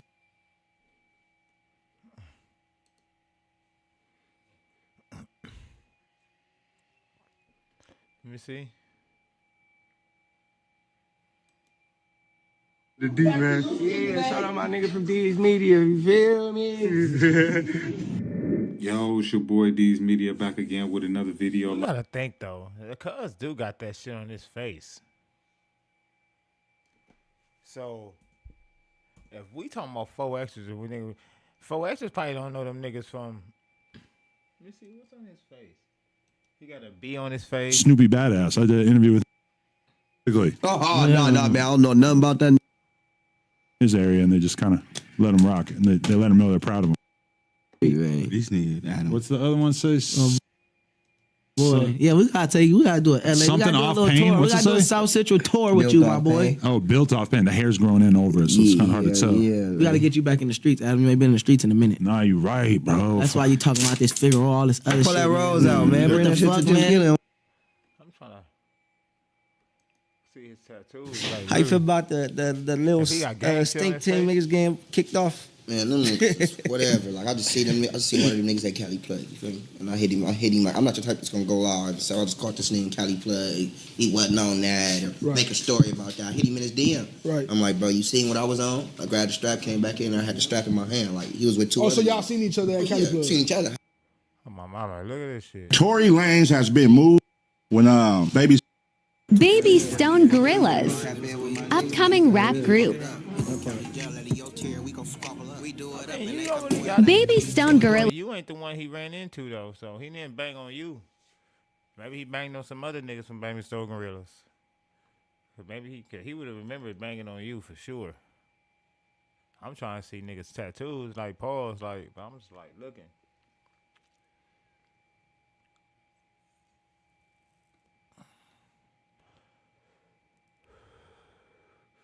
What's going on with Trump, bro? Y'all know I be on Trump. I be on Trump ass. Pause. Is this the same one I seen? Mill standing. They're a disaster. They're rusting, rotting, closed, falling down. This is as you enter Palm Springs. And they put new ones next to them because nobody wants to take them down, because why should they take them down? It's very expensive to take them down. And you can't do anything with them because the blades, you can't bury them because of the environmental protection. We'll look at that. Doesn't make sense, but that's what they say. So we are at the beginning of a great, beautiful golden age of business.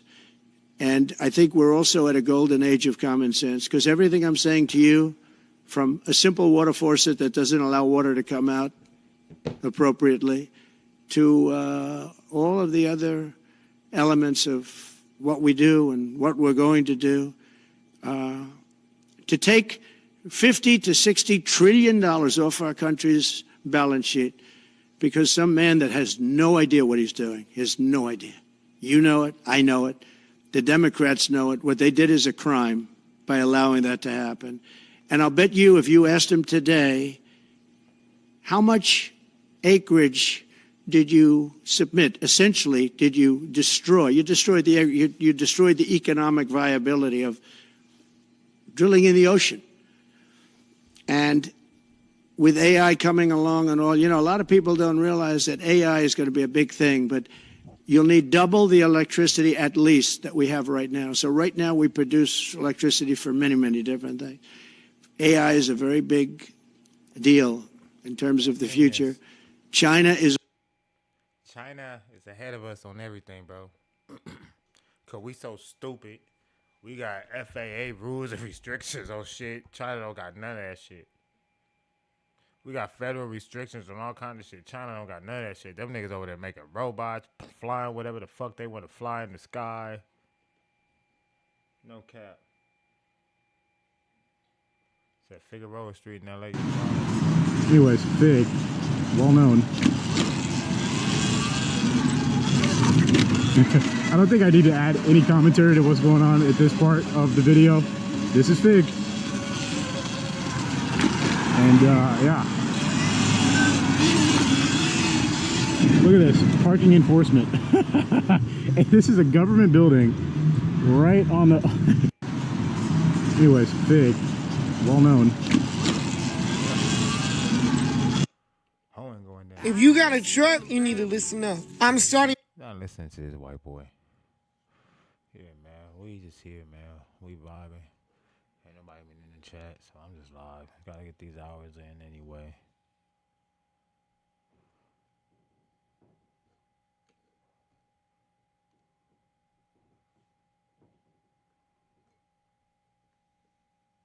Let's see.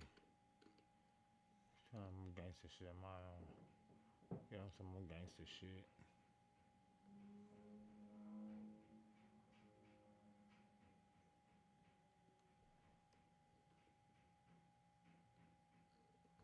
Who live?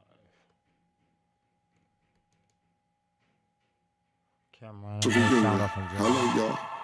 Oh. Keep thinking that you're enjoying your popcorn. We got a lot of things to talk about. A lot of people had a lot of things to say. Could start football, or we could start there. Where do y'all want to start? They about to go off on Jim Jones. Yeah, listen, man. Listen. Hey, look. When you hear May start doing that laugh, you know he about to go into demon mode. Nigga, when May start laughing like that, he about to go into a mode. Listen, I'm going to address a couple of things because we've been on vacation. And a lot of niggas been talking since I was on vacation. We're going to start with Jomo. We'll start with Jomo. And May start doing that? You're a guardian angel and designer, nigga.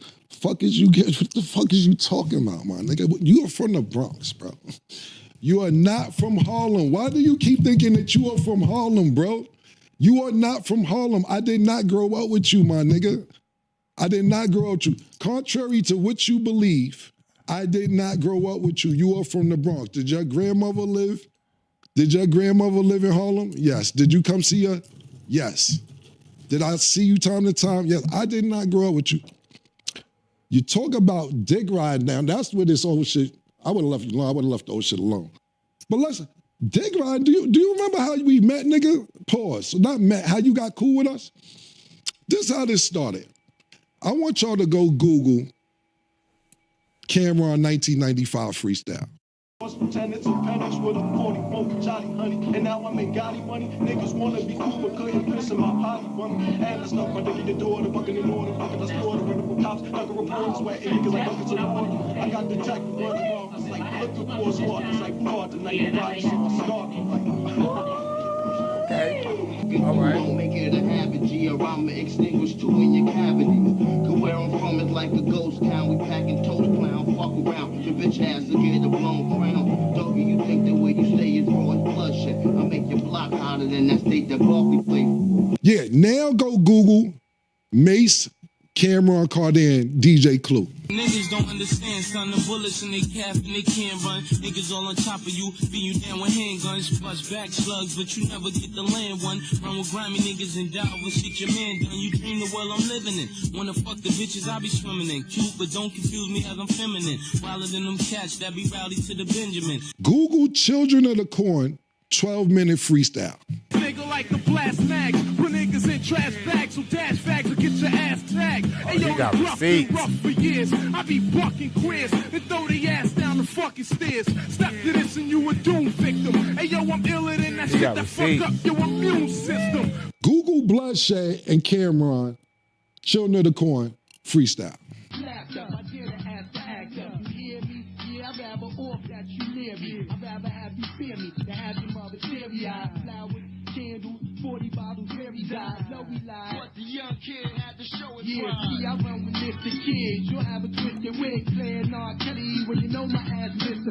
Are you at any of these places? No, nigga. You was not there, man. You wasn't there, nigga. This is what happened, how Jomo got cool with us. Them freestyles that we just showed y'all, go Google them. Have fun with them when you get time. We were popping. It wasn't no internet. Mace, myself, Big L, even though Mace and Big L on the same page, Bloodshed, my man Herb McGruff, we were super duper popping in the street prior to the internet. Everybody knew we was about to get a record deal. Everybody knew this, nigga. It wasn't no secret. Basically, you heard our freestyles, and you came up to me one day when I was chilling in front of the house. You said, in this word to my dead mother, yo, man, I heard the freestyles. Y'all killing shit. Yo, you know my grandmother died. If y'all want to come by and just hang out, y'all could. Y'all more than welcome. We like, all right, Jomo, thanks. It didn't really make sense at the time because we like, yo, my nigga, where's Jomo inviting us to his house for? Even though he cool nigga. But it didn't make sense to be going to Jomo house. More freestyles come out. Yo, I heard the new shit you did. I heard the new shit you did. Yo, you want to come through? Come through. Why? Why are we going to Jomo's house? That's crazy. Cool. One day, I'm leaving Mace's house on the west side. That's crazy. They're playing you out, Jimmy. Going back to the east side. I stopped at Jomo's house. His grandmother died, God bless her dad. And he had a free crib. So yeah, I would bring some bitches over there to fuck sometime. A little crack maybe. I'd be at everybody's house though. I love my grandparents. My grandparents were strict. I stayed at Duke the God house. I stayed at Mace with Cuda. I stayed at her. I stayed a bunch of times. I never needed nowhere to stay. You act like niggas on your couch. You was a fan, nigga. You begged us. You are a fan, nigga. A fan. We didn't grow up with you. I am from 140th and Lenox. I am from NFL. Up the block was 40 Wolves. Lou Simpson's I'm on 142nd Cross Square. D. Ferg on number 8th Avenue. I don't see you around none of this. Shout out to my nigga, what's the nigga Final Four Billy and them you started? You're not from none of that. So you can sit around and act like you've been around all this Harlem shit and everything. You ever see somebody from Harlem try to act like they from Harlem so bad that you got to keep saying, I'm from Harlem? Niggas from Harlem know who's from Harlem. You don't have to keep saying you from Harlem. So that's first and foremost. All this, yo, niggas was on your couch. You were fanned out and you begged niggas to come to your house after you heard all these mixtapes. That's how you got in, nigga. They bleeding Jim Jones right now. They bleeding him. They bleeding him. No cap. You was so cool. And we was like, yo, Jomo's a nice guy.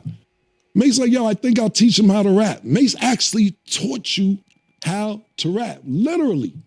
Literally. He taught you how to rap. You say it. Matter of fact, bring up the clip. Mace helped me learn how to rap. Mace taught me how to rap. Mace actually showed me, he was the first person to show me how to rap. Mace actually sat me down and showed me the magic to rap. We taught you how to rap, nigga. How you ran the whole organization. How you made Diplomat. Nigga, you ain't make none of this stuff. You was a fan. I put you down because you had a free crib and you was a nice guy. That's how you got down originally. Damn. Period. Now, to the next point. This all started because I asked 50 Cent a question. Cool.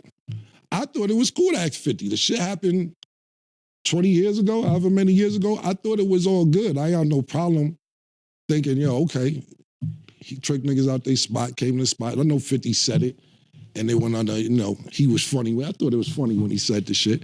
But I didn't think it'd be a big deal because you make up with every nigga that put hands on you.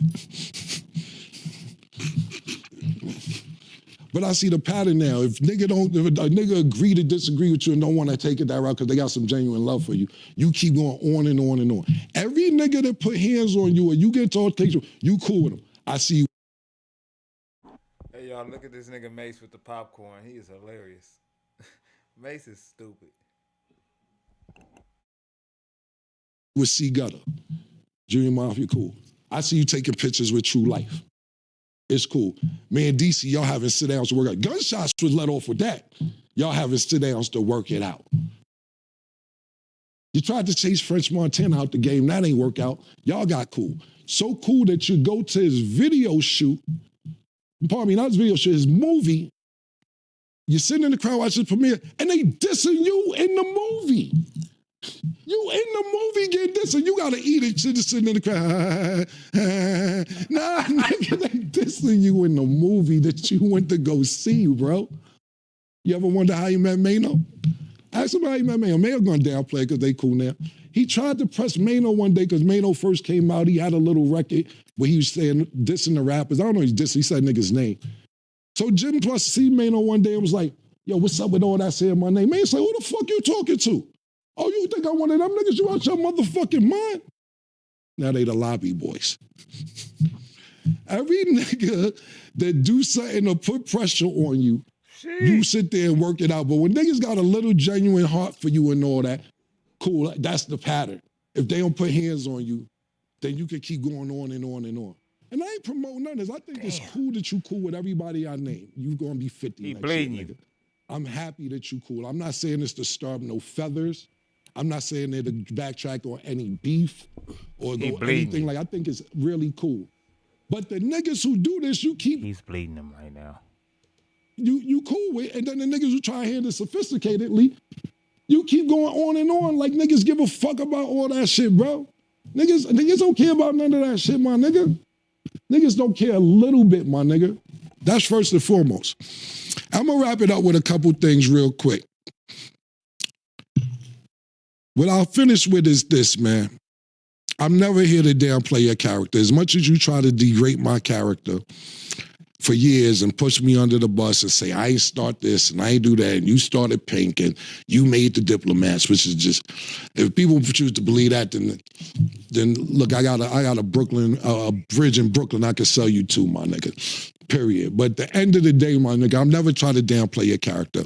And I didn't know all this shit was going on because I was on vacation. I came back a few days ago and seen all this going on. And it's like, for instance, right? I see you post the shit, Cam let me get jumped in Rucker, this, that, and third by 8 niggas, this, that, and third. I'll let niggas tell that story however they want to tell it. I don't give a fuck. I seen the story one time when Little C's was telling the story. I mean, me and Little C's is cool. And Little C's told me he punched me in my face. Really? And me and C, I seen C's, really? No, I'm not dissing C's, but no. Little C's never punched me. But if you go to his internet story, that's what he said he did. And like I said, Oh, yeah, what up, big dog? Liam Math, what up, bro? I ain't got no problem. I seen C's. We good. But you keep running around with these 25-year-old stories. Do you ever hear me talk about when you ran on me when BMF pulled up? When you ran in the hotel, they chased you to the beach. All them niggas, and lucky, I had my shit on me and my man JoJo, I ain't gonna say his name, Spanish nigga, you know him. The Spanish nigga who don't care about life, who was with me, is like, who all these niggas coming? I said, oh, they come this way. No, and this no disrespect, because Blue's my nigga, Meat's my nigga, all that. And Blue Da Vinci just told this story on his platform or whatever platform recently. He got it 89% right. It's a little off, Blue. I'll tell it on Talk with Flea, my perspective of what happened. But at the end of the day, I don't be out there pumping. They chased you to the beach, nigga. You was in the sand. You was getting wet from the water, from the ocean. I don't pump that. Took your rags off. Me and JoJo was laughing about that 3 months, some cool shit. Cool. I don't pump all that shit, nigga, because I ain't tried to make the great Shakira. You know why? Because the revolution was televised, nigga. That's why I'm here, nigga. That's why God work like that. That's why me and Murder is here, nigga. The revolution was televised, nigga. Fuck is you talking about? And I'll wrap it up real quick with this, nigga, because I'll be here for an hour. We got other shit to do. On his head. Stop tricking niggas out their freedom, bro. Because niggas get around you to put themselves in better situations, bro. Not to be in worse situations than they was before they met you.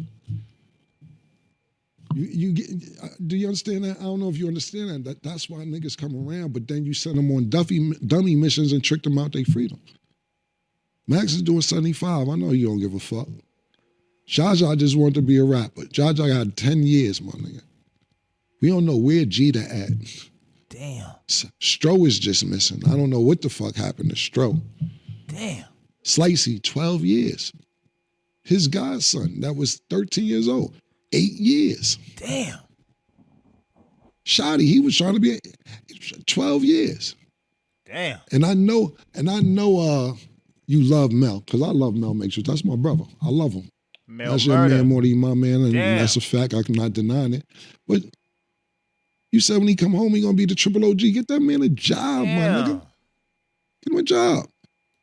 He was a triple OG before he went in. Make sure he getting a job getting six digits a year. That's what it's really about. As much as that side, I don't know if they fuck with me or not. I ain't talking about this situation. You know what's gangster? Emery is gangster. Emery that had a Puma, creative, whatever the fuck he doing. It ain't even like jail back on his plate no time soon, and they ain't never going back. You know what's gangster? Biggs is gangster. Right. Biggs come home for jail, still got a stake in Rockefeller, whatever him and Jay-Z worked out, that's cool.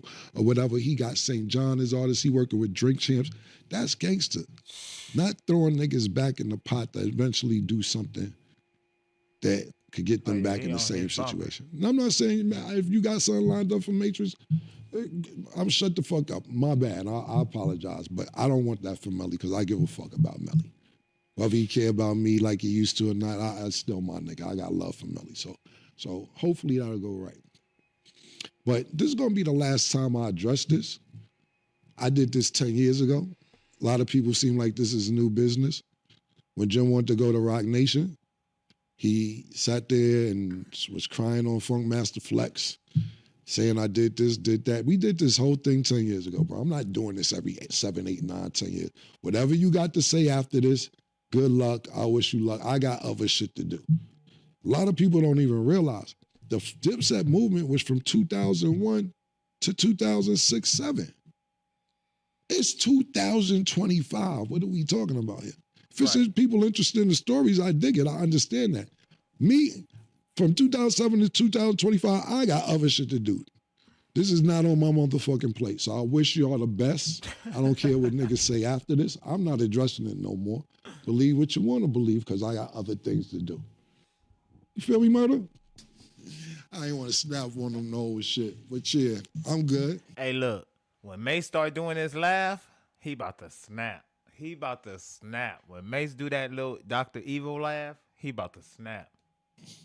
Can you pass me that? Here goes some popcorn, Stack. Thanks. Definitely need it. Oh. Today, we are joined with our analyst, Michael Irvin. I'm doing great, guys. Happy New Year to everybody. I mean, it is the new year. It's so amazing how fast that thing is gone. And we were just talking about it. Tell me how great is it when you can watch one game at a time and they come on back to back like that. You get They did that quick. They got right up off Cuz. They got right up off of him. Get back to some gangster shit, man. We on gangster shit today, man. I don't know.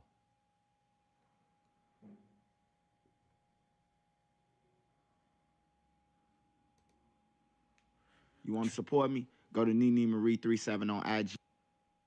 Close. I say the women, the kids, and her two parents that was shot. About the 4-year-old and blessed. Happy Monday to everybody. Hope everybody ate, safe, and blessed. I got 3 stories for y'all, man. We talking about the 4-year-old and her two parents that was shot on the far south side. We're going to get into that. We're going to talk about TTE, Ken, and what would he be if he was still alive right now. And we talking about Lil Durk, his lawyer, NBA YoungBoy, and Quando Rondo. Make sure y'all smash that like button so this video can get around to the masses. You got Twitter, TikTok, Reddit, any platform. I need y'all to share it for me, and I need y'all. Let's see what 1090 Jake talking about. Okay, he stopped doing the snitching thing, so let's see what he on. YNW Melly, lawyer under investigation for witness tampering. I was named again in the case. All right, let's play it right quick. What is this, bro? What is this? What is this? Let's see. Some freestyle Steiner. Oh my God.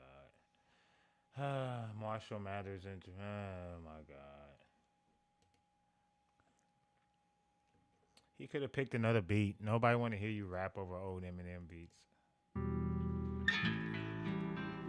How many views this shit got? This shit probably got 30,000. Guaranteed he's a local guy. Stunner. I be trying to tell y'all. Listen. That shit might fly over there. They might say that I'm washed and I ain't on it no more. It's true, the street name, I don't want it no more. I ain't got a rob for money in my pocket no more. I got a job. You ain't gotta hide your watches no more. Shit changed, ain't the same like it was in 04. Me and them boy ain't cool, but we're not in no war. You see the anger? I ain't even got it no more. We used to stop me back then, can't stop me no more. Cause I'm a level upper, full-time growth hunter, no fronter, bullshit toe punter. Roll ganja, so much no wonder. Life's got a nigga feeling like he's snowed under. If you ain't grew up like I grew up, you don't know hunger. We don't connect like my old number. I was outside, rain, sleet, snow, thunder. Did more ride-outs than a show jumper. Listen, fence hopping, Asbo, feds knocking. On my foster mum's door, but I'm not in. I'm outside, shooting and shotting, kidnapping and robbing. It's sad all the trouble that I got in. Yo, it's mad all the stuff that I've forgotten.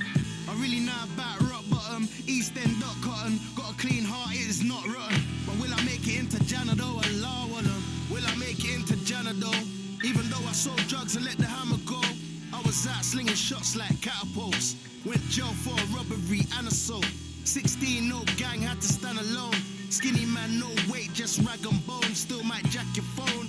Might have ransacked your home. Ain't no fucking morals in this dunya, man. It's so shady. Savage, old Grady, old Bailey. Anytime I go crazy, don't blame me. Big gun, no safety. That's just how the jail system and the roads raised me. That's just how the jail system and the roads tricked us. You gotta overstand the whole picture. The streets suffer while they grow richer. I them orchestrate the whole mix up. We'll stay stuck if we don't fix up. Yo, banner. Full-time growth hunter, no fronter, bullshit toe punter. Well, he knew how to ride the beat. He rode the beat. He didn't really say nothing too epic. How do you cook this beat? Yeah, come with something else. Yeah, something else, please. Yeah, come with something else, please, because that Slim Shady beat was not it. Listen, big up LB on the beat. Yo, yeah, I got a bad past, but I'm trying to put that past me. You frighten my face cause you're wicked and you're nasty. I thought that you was classy. I knew you diss me in a heartbeat, gotta keep you at arm's reach. Can't trip me with Panani or Wallahi's. Can't tell me I ain't trying, cause I know Allah sees. Feels like only last week on that dark street, hiding pebbles in my arse cheeks for that fast pee. Yo, my life's kamikaze, and I ain't grinding for no Gucci or Versace. I jump out, I don't do it from the car seat. Anything for me chargy. Anything for me chargy. So solid like Harvey, work hard, I can't let nobody starve me. I don't care about a Miri, I'm still stepping in a money. Old school like an Atari, tough chat, don't alarm me, my dog. Enough of my peers, they done gone, but me there. Honestly, I wouldn't be here without prayer. Niggas think it's a game, so they hop out with a sprayer. You be singing like Joe, you don't wanna be a player no more. Look, all these niggas tap, so I'm tapping out. Nah, I ain't scared of shit. What they chatting about? Tired of the cat and mouse. I just wanna stack and count mad amounts in my bank account, then I'll gladly bounce. I know they praying that I never win. How they rich and still hating on some jealous thing. Okay, man. Enough of that punk pack shit, man. Punk pack. Okay, bro. Guess money ain't everything. Like, I don't know, bro. Like, it's cool. Like, everybody can rhyme, bro. Like, my kids can rhyme, bro. Like, it gotta be more to it, too, though. Can't buy you no melanin. Can't make your heart genuine. Acting like you got 100 M's or caught 100 M's. Like, who are you talking about? Like, what are you talking about? You're just saying weird innuendos. And you run your ends, but what happened when they spun the bends and they bun your friend? You all ran, you weren't keeping it 100 then. It's all cap, it's all entertainment. Real niggas soon win. I'm forever patient. I have to go and get a job and an education. Now I've been free 5 years, that's a celebration. And I still work a 9 to 5. Still punch an MC at his 95s. You little prick, I've been bad since 95. If I get caught with a 9, then I'll be riding 5. Probably be riding life. Where I'm from, it's ride or die. You better roll down your tints when you're driving by. Cause you don't want to get caught up in the eye for eye. Stunner. You can rap. I'll say that.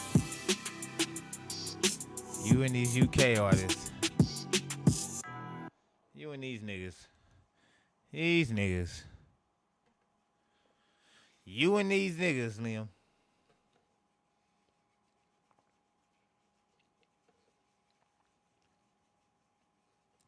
The 2-in-1 freestyle. He thought he was eating too. You put the pie, and I say, and you didn't know. I put the pebbles in my ox cheeks. What he said, some crazy shit. Put them pebbles in my ox cheeks. You know, I was listening, just so you know. I was listening. That nigga was saying we said a whole gang of bullshit though. It was like, and then like being American, bro. Like, it might even be almost kind of racist to say this, but being American, bro, it's like our ears is like kind of like, it's like that y'all accent, and then you trying to talk gangster while you're talking proper. It's like weird to us. And the Dr. Proper. And then like you're UK and you sound Jamaican, and it's just weird to us. Like it's just like it's not sticking. Like for us in America, I'm gonna just be truthful. Like it's some dope ass UK artists for sure. But to be in London and then you sound Jamaican, and then you tell me you have from African descent, and then you're talking proper, it's just weird. It's like you have Jamaican slang, but you're talking like with a London accent, talking proper, using correct English, and then you're talking gangster. It's like a weird mesh in our heads, so that to our ears it gives off like a weird little thing. Like, I know y'all think we sound funny, but we created this shit y'all trying to do, so it don't matter. Like, we sound funny. Like, this shit started here, so it don't matter if we sound funny. Like, we sound funny to each other. LA niggas don't sound like Atlanta niggas. LA niggas don't sound like New York niggas. We sound funny to each other. But y'all niggas collectively sound funny to all of us. So when we hear niggas from London rapping, and they're using Jamaican slang, and then they're talking proper, and then they're talking gangster, it's just like a weird mesh. What you got here? We're gonna play this one too. We're gonna see what you got here. What's this one? Oh my God, Daily Duppy be hating.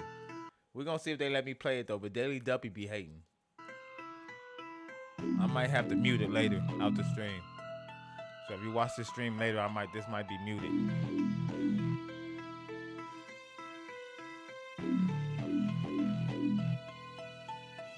Legendary. Yo, I'd rather die than rap about things I didn't do. F block, I swear my Kurdish savages got missing screws. You don't wanna cross the line if it's me stopping by. Big 4 fizzy, one flathead will rock his mind. From jail to the roads, I'm on the same shit. Jumped out the dinger, so my time gone blazing. I don't need. Hey, look. Booter B on his Daily Duppy freestyle. So look, check this out. Look.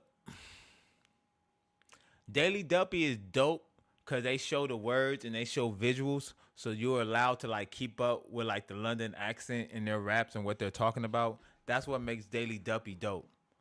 So we're gonna play it and we're gonna check it out. But this is what makes Daily Duppy dope. And like the stream if you ain't already hit the like button. Need to chase him, my soldier's gonna catch him. Said she wants to shoot, I bet she knows that I'm established. Feds on my back trying to raid me for dumb shit. Probably think I keep a bag of straps where my mum lives. Certified shooter, slap my stick off with one hand. I'ma tell the fans the true stories of a gunman. From 15 to 18, I already shot 3. Heads trying to point me out in photos, that's not me. I done glides and never spoke about it. I dropped GR the spinner, since then he ain't rolled without it. Free my little bros, I'm pissed off the judge murdered them. Free get around, he's not in jail for no burgling. For certain G, the ops wanna murder me. It's not only music beats that my block I'm murder. Let me catch it, I'm smoking him. He can't hide when I ride, I know it's him. What the fuck that mean? Boot off the door, I'm rolling in. Pull back the hammer, see the barrel start blowing wind. Fuck him, he's irrelevant. He ain't done a thing since I peppered him. Caught him by the pub and I severed him. I just sit back and I observe. Heard he wants a verse, how much man has he shot first? I ain't linking no nerds, cause they ruin my image. How does Booter make door, tell him stay out my business. Big whap in the car anytime I'm spinning. Let him run, I'll shoot him and then slap the witness. Let them drive through the ends and keep thinking it's safe. Till I make a phone call and get him slapped on the pave. He spoke up in jail, so I shanked off his face. Put a grand in his account and made him stamp on his brains. I was sitting in the dock when you were chilling with a fuck. Why's you rapping about the gang but he ain't spinning on my block? Can't get the G-lock, then I'm bringing out the dots. I can't force him to ride, he's either with it or he's not.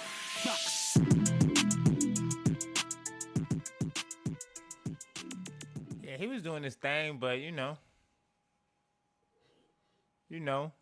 I know he got another one. I know this is probably half of it. You know, they usually do 2 of them, so let's see.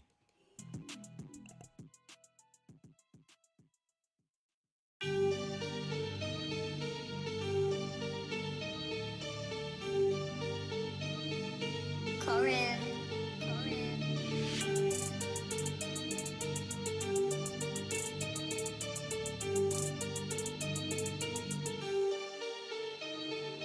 I just got some info, now I'm about to lean out the window. A dirty headshot, that's my intro. His screaming is involved, now I've gotta chase him till he trips up. Don't be getting ripped out your gym clothes. I don't ramp, I just camp and I slap corn. If you're breathing, what else you gotta ask for? They put lasers to my chest, raided my address. I had no chance running through the back door. You can't run when we come, G, your time's over. Bad bitch keeps telling me. Mid. This shit is mid, bro. I'm bipolar, got my belly fully down in this flying motor. I buy burners and drop them on my soldiers. I never took a loss to the heart. I just load up and shoot ups out the car. Just got a shot and split the box into half. Just caught her up and nearly ripped him apart. Started off broken till I leveled up. He don't know it's me on Snapchat, tryna set him up. Get the drop, then we're setting off. 2 raps, 11 shots. Anyone I see that's looking booky, I'm letting off. Before music I was shooting, get them facts straight. He was tweaking till we put him in an ashtray. Spin the car, pull the handbrake. You don't wanna see me in the ride, I'll turn his head into a pancake. They couldn't spend a day in my shoes. You don't know about the pressure when you're making the news. I'm about to kill the game, they better pay me my dues. If not, it's back to plan B, breaking the rules. Slapped it in his face and then we drove off. I ain't worried about them little clowns, bro, they're all washed. They got nothing to lose, I got nothing to prove. I'll let it die down, then you'll get shot out the coop. Why these rappers? Why he got a mask on?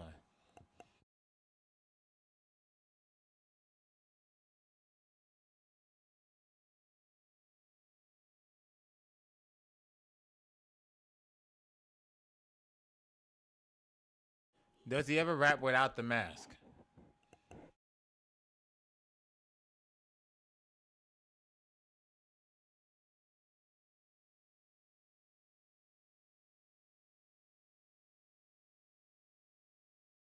Does he? Cause is there? Does he? Is there any? Is there any videos of him rapping without the mask?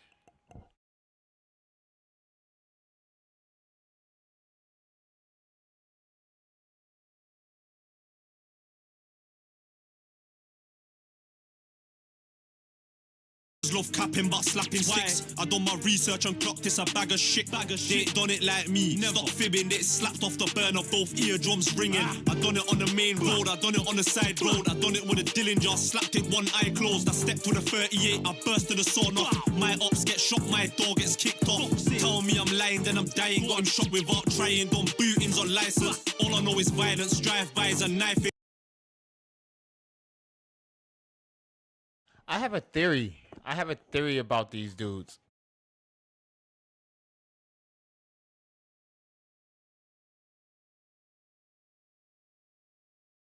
You ask me why would that matter? I'm just saying, like, I have a theory about people who never take their mask off when they rap. Especially UK rappers. I have a theory about the dudes who never take their mask off when they rap. No, it's not they're fake. It's not about fake. It's not about fake. I think that the people that wear masks when they rap like that, they're usually white artists. Most of them. I know there's some that's black, but usually I feel like they think it makes them look more black. So they wear the mask and the glasses and like always try to black their face out. Even though it's clear that they're white or whatever, but like I feel like when they perform and they put the mask and shit on, that they internally makes them feel like it makes them look more black. I don't know. It's just a theory I have. Just a theory I have, man. I don't know. I could be wrong.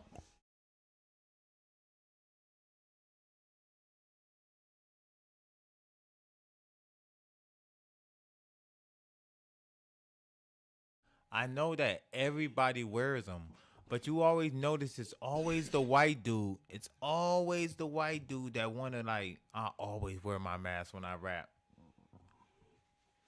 Like, is there like a rule? Like, I think you told me before that like you can go to jail for just rapping. Some of this shit, some of the shit they talk about, you can go to jail for, which I still have problems believing. Like, I gotta pull up a case of a nigga in the UK going to jail for rapping some gangster shit. Like, I just feel like the white dude tends to always wanna wear the mask constantly because it makes him feel like he looks more black. I'm just gonna be honest with you. You know you my white boy. I'm just being honest with you. Can't complain, this how life is. Free all my lifers. Menace to society. Like, why can't we just see your white face? Why can't we?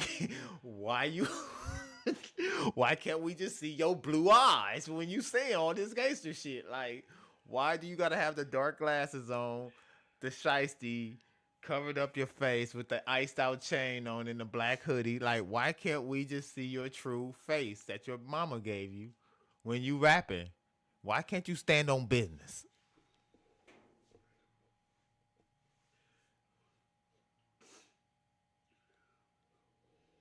He said, yeah, but like, you could get that, but like, if you're a gangster, listen, if you were this gangster, all this shit about, yeah, not exactly, you can get that used against you in court and all that, but it's all in your music as evidence, Buddha ain't white.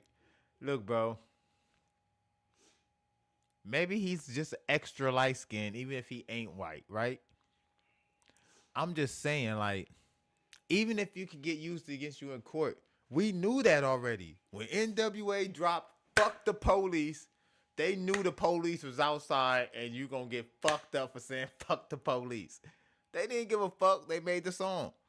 When niggas go outside and rap about sliding, them niggas don't give a fuck about the police. Like, if you popping all this gangster shit and you want us in the States to believe you and embrace your music, take the mask off, nigga.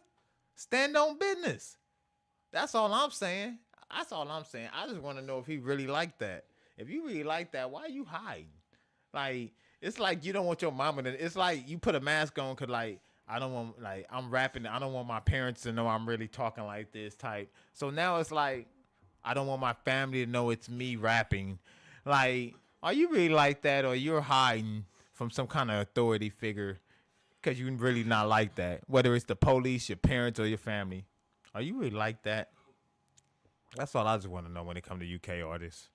AE, the ops wanna ride on me, so I stay paranoid, invested in a bag of toys. I got bags of sweets, they can't chat to me. I don't need to pay for shit, bro, shot a slap for free. Bah, bah, bah.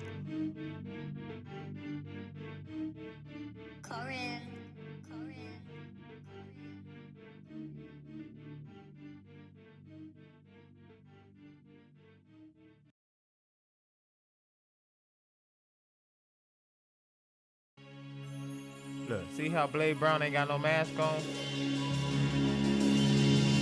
That nigga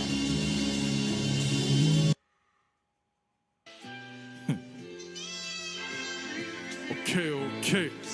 Look, all these niggas be trying to act like they Drake, too. They be all trying to get deep and shit. These cool, wavy, hair having ass niggas be all trying to get deep and shit. Let me talk to them. Look. So many rumors on my name and ain't none of them facts. Niggas talking like I'm sitting with grub in the flat. Chatty patty brothers that love in the chat. I'm with a 10-10 thing and she.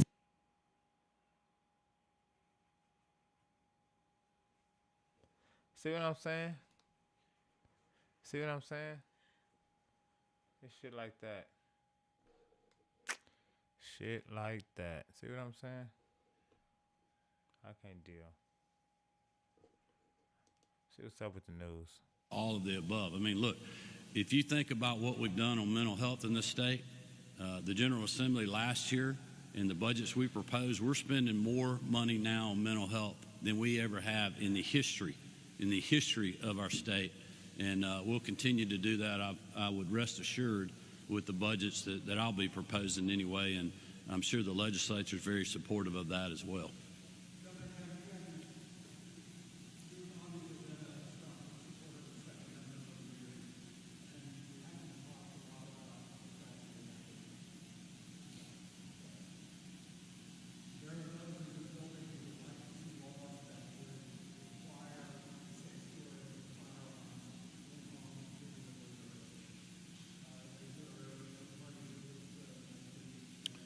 Well, listen, we'll work with the General Assembly on any issues that they have. I mean, look, nobody's come to me They ain't talking about shit. I thought y'all was talking about the fires. Ain't no fire. The fire's still going on? Ah, shit. I told y'all, nigga. It's fires going on, but, like, if you live in if you, like, down, like, in South Central, ain't shit burning. I've been on a lot of bullshit. 4 large fires burning in LA County at this time. The Palisades fire is located in both LA City and LA County. We are in unified command with the City of Los Angeles Fire Department, in addition to It's only rich people problems. CAL FIRE. We have well over 5. Not like that, but it's like a lot of that shit is like burning like all the like well-off people. Like the ghetto, like no cap, like you wouldn't even know it's a fire. Like if you go to Watts, Compton, South Central, I'm like, you see the smoke, but it's always smoke in the air. It's always fire trucks and sirens going off. So it ain't nothing new happening in the hood. But it's like all the affluent neighborhoods like Beverly, Malibu, Palisades, like all that shit, all the Hollywood Hills, all that shit, that's all the shit that's burning. But all the trenches, this is just another day in the trenches.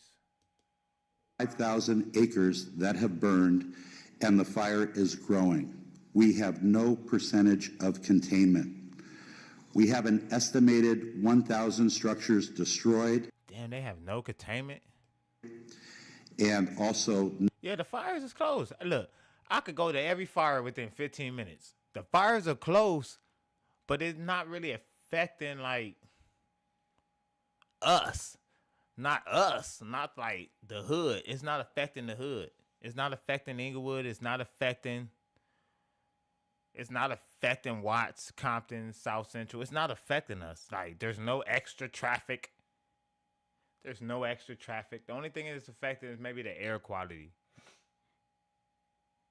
But like all the rich people, like if you rich, the Kardashians and like if you Soldier Boy and you rich and you got a house in the hills, yeah, your shit in danger right now. If you in Malibu, like your shit in danger right now. Like like if you along like the coast, like along the beach and all that shit, like your shit in danger. All the rich areas is in danger.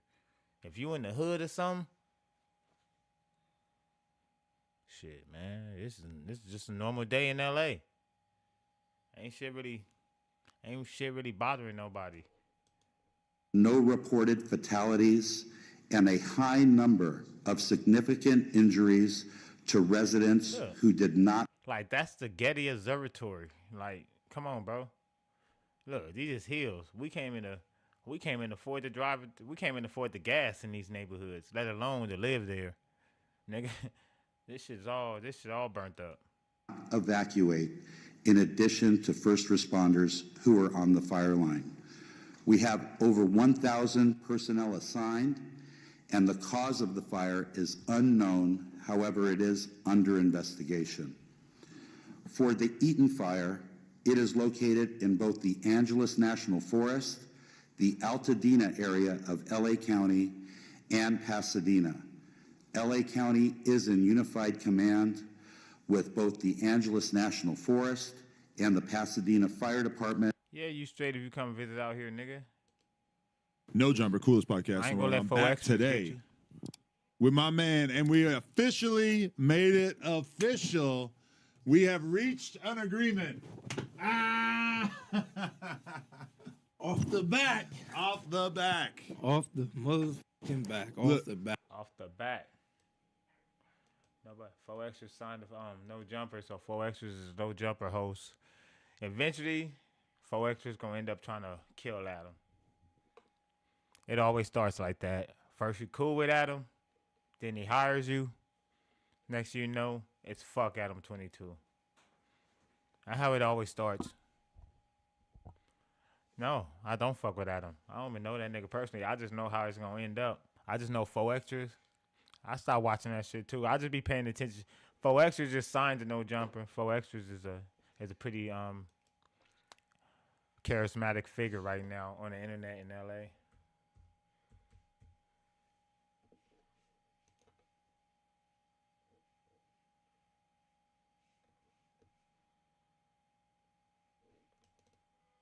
Welcome back to another episode of Warren Cali. In this episode, I'm going to detail the story of Rolling 40 Crip, 4EXTRAS. 4EXTRAS would be born in 1988 and grew up in South Central. His childhood, he would grow up in the Rolling 40 neighborhood Crips turf. The Rolling 40s are a gang located on the west side of South Central and was established over 40 years ago. They will become a well-respected gang and go to war with several gangs as well. 40s have several blood and Crip rivals that they beef with. They beef with blood gangs like the Rolling 20 Bloods, BPS, and the Brims.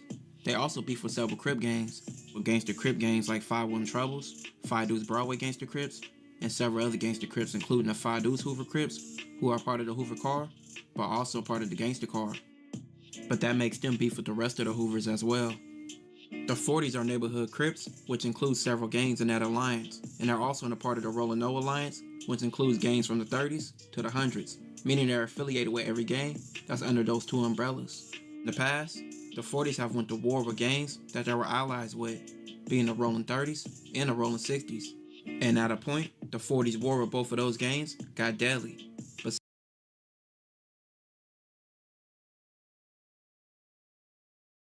since then, the wars with those gangs has calmed down. War in Cali. This is the War in Cali. And they have been associated with both of those gangs. The 40s have 4 cliques, like the Avenues, Parkside, Western Side, and the Dark Side, which used to be the Hoover's turf, but is now the Rolling 40s turf. The street lifestyle was all 4EXTRAS seen growing up when he went outside. With all his family being from the 40s, it was all he knew as a kid, so he would jump in the streets early, with his older cousins being a part of the 40s. He looked up to them and always wanted to be around them, so hanging out with his cousins led to him getting put on at the age of 11 years old. This will lead to him running 4 fades and also a 4-man pack out just to join the 40s. All the people he fought was older teenagers, ranging from 15 to 17 years old. he would become a part of the Dark Side 40s. Okay. I'm born and raised in the hood, on Western Vernon. I'm born and raised in the set, in the 40s, South Central, off the back. Always talking to my cousin. You get what I'm saying? Especially growing up in the ghetto, you get what I'm saying? I ran after him. So, boom, I jumped off the porch at 11, I got put on. But with his mom and dad finding out he was a member of the 40s, after he got a tattoo, they would spaz out. But at the same time, they would understand what era and neighborhood they lived in. His dad and mom wasn't involved in the streets. They promoted going to school and working hard. His dad was in the army, but 4Extras went a complete different way in life. But being in the streets would immediately take a bad turn for 4Extras. By the age of 12, 4Extras would go to jail for attempted murder, and he would go to youth authority, where he would spend 4 years in jail and get out at the age of 16. But this would start his life of crime and his future of going in and out of jail. Just because a few months later, he would land back in jail over a gun charge, where he would receive 9 months. I'm about to watch it. 4Extras would go to camp for the gun charge. I'm about to watch that doc. What is it about? While in camp, he was non-stop fighting and having interactions with his rivals. After getting out for the gun charge at 17, just months later, he was back on the streets. He was doing whatever to make money, which included robberies and hitting licks on homes. He would later be arrested for a robbery at 18, and he would hit the LA County Jail for the first time. And you know the reputation of the LA County Jail, notorious for all the gang activity and reputation for being one of the toughest county jails in America. 4Extras would later be sentenced to 6 years in prison. While in prison, he would experience riots, people getting stabbed, people dying, and being in plenty of altercations. He would only do 4 years out of his 6-year sentence and jump right back into the streets. Off his release, 4Extras would focus on money and try to get legit businesses and put on for his hood. But this wouldn't last long. He would get sent back to prison for various charges, and these cases would have him doing a long bid. While in prison, 4Extras would get an extra charge for stabbing his own homie, with his homie being exposed for being no good, which got him almost 2 extra years. While in prison, 4Extras would decide to make the rest of his prison stint productive. He would read books and also write his own book. 4Extras would do almost 10 years. 4Extras would get out in 2023 and would make an immediate impact and splash on social media. He also gained a quick following. 4Extras was the most get known after he did an interview with the podcast Drinks with Jinx. Shout out to that platform. If you haven't already, watch 4Extras interview on Drinks with Jinx channel. 4Extras will talk about a lot of things in that interview, but most known, he talked about where he got into a fight with 107 Hoover rapper, Jack 5. Right. You know what I'm talking about? The famous rappers, I know you fought one of them. Oh, which one are you talking about? Jap. Jap from where? The Snoop. Oh, from Hoover? Yeah. Oh, he a rapper now? Yeah. Oh, shit. Yeah, man. He was. Yeah, man. He talking about the young kid, man. You know? I heard he got hands. Yeah. though. I heard he got hands. Have it that day. Oh, shit. Have it that day. Jack 5 gained a reputation for being an active Hoover, known for being a fighter and a boxer. So many people will question 4Extras' story. Jack 5 would say he only lost because he ran several fades, and 4Extras fought him after he ran several fades. But 4Extras would say this was a lie.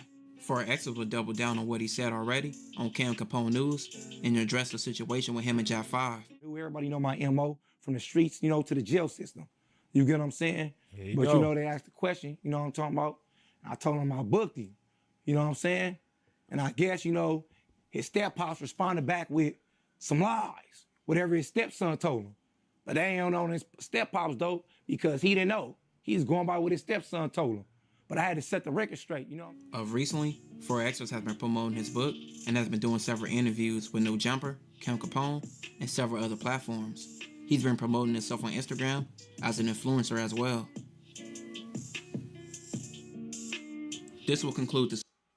Yeah, all right, let's see what you're talking about. What you got right here? You say it's some content. Let's watch this shit. You say it's some content. What you got? Now today I'll be doing a deep dive into the life of one of UK's drill's biggest artists, Digger D.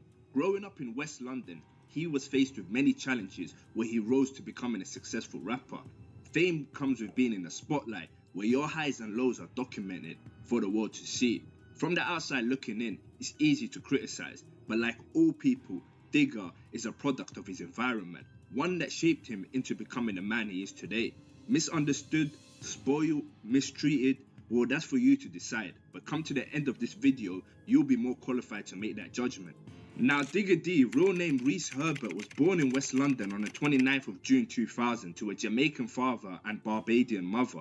He grew up in Lanark Road in Edinburgh House in a council flat with just him and his mum. He would later live in Mozart.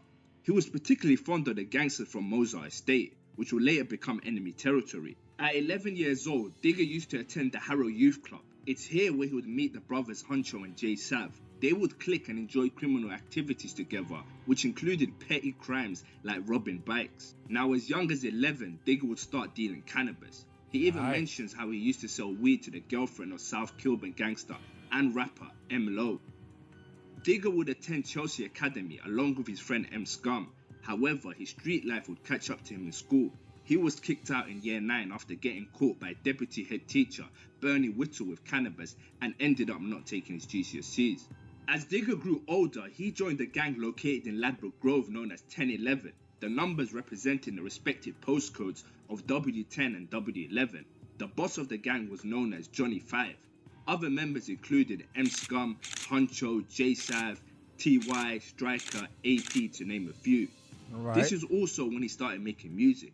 At the age of 14, he went on to release his first single titled Jumpin'. 1011 would have beef with Shepherd's Bush and Mozart Estate. On the 23rd of November 2015, at the age of 15, Digga D along with gang were outside a shop in Ladbroke Grove when they spotted a group of friends. They asked one of the men where he was from and he replied, here. Despite this, he and his friends were stabbed.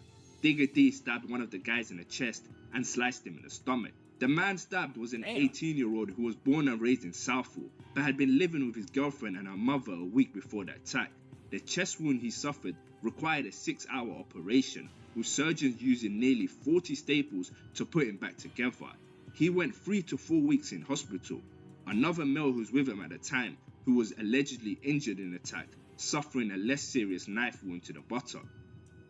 Now, a month later on Boxing Day, Digga D would go through a humiliating ordeal that would be recorded by his Shepherd Bush ops. Where you from? Where you from, fam? What? Oh, so you fuck with that youth? Do you fuck with them? You got these youths? You fuck with that young Freddy or any of them? Have you got these youths? Speak up, open your fucking mouth, fam. Speak up, fam. Open your fucking mouth, fam. Where you from, fam? These youths? What's your fam? So what? Have you got these youths? Are you involved in the fuck with them? Are you involved? You got anyone from Bush? No. I didn't think so. You're not involved? No, we're not involved. Say fuck. Johnny. Say fuck, bro. Fuck Johnny. Say it, Johnny. Say fuck Johnny. Say fuck Johnny. Say it. Go on, say it. I'll bang your face. Fuck you.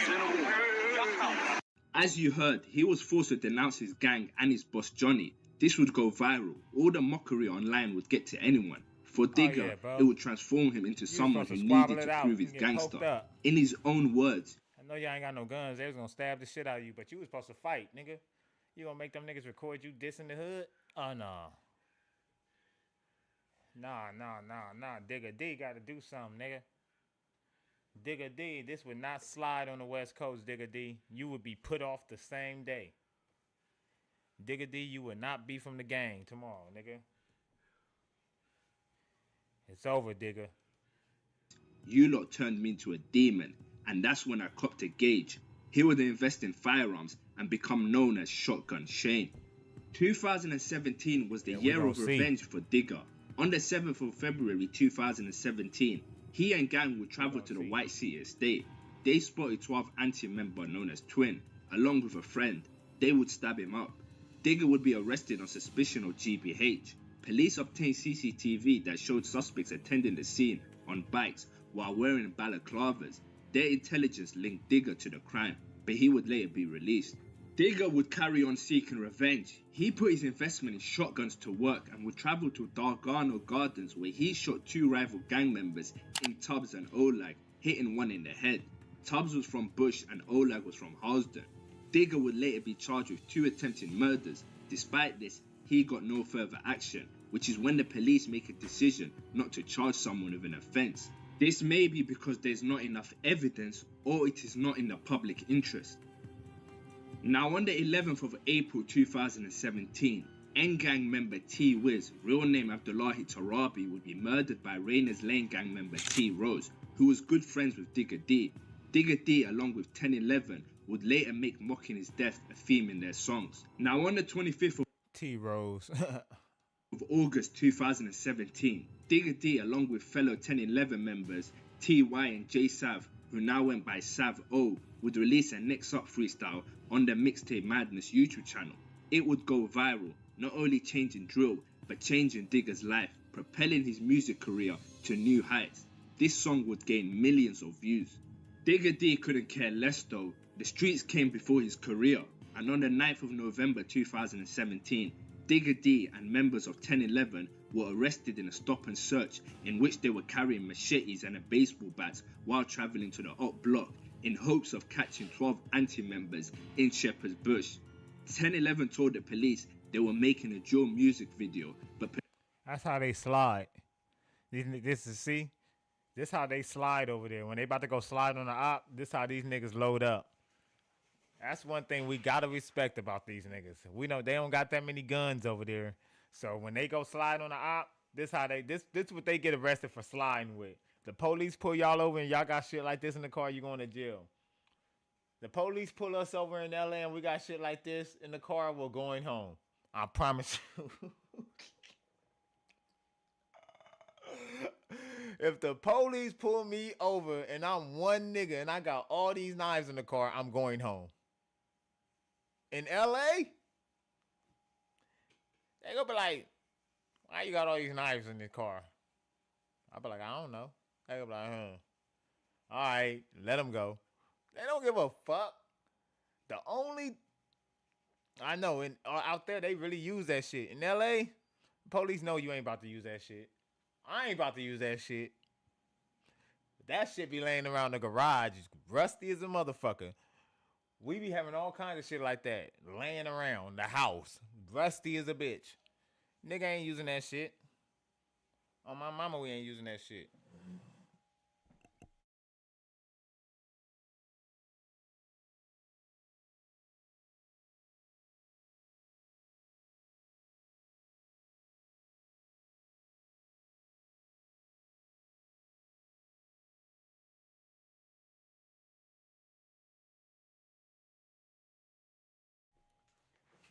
My bad. Yeah, we ain't using that shit. Police stated they were planning to attack a rival gang. Digga D, Sav O, Honcho, T.Y. and M Scum were all convicted of conspiracy to commit violent disorder and sentenced to 1 year in jail, as well as being given a criminal behavior order in 2018. The CBO required the group to have the Metropolitan Police's permission before releasing any new music, forbade them from using London postcodes, and banned references in lyrics to real-life incidents and people. 4 of the group's music videos prior to the CBO were also taken down. However, they were noted to have already amassed over 10 million combined views and will soon be uploaded by fans to their own channels, where they continue to get more views. Digga D's CBO included being fitted with a GPS tracker on his leg and being made to check in with probation every 3 hours. 1011 would rebrand and go by CGM now, which stood for Cherish God More. Now, while in prison, Digga would get caught up in some Lewisham gang politics. See, Digga D was cool with drill rapper Russ, who had beef with a Lewisham set known as B-Side. On the 12th of November 2017, B-Side rapper KK, real name Kai Stewart, would attack Digga with a screwdriver, but he would be saved by Sav O and M Scum, leading them to all rushing KK in a 3v1. However, in comedic fashion, If I had to rap, so now the feds take your music down, so you start rapping with a mask on.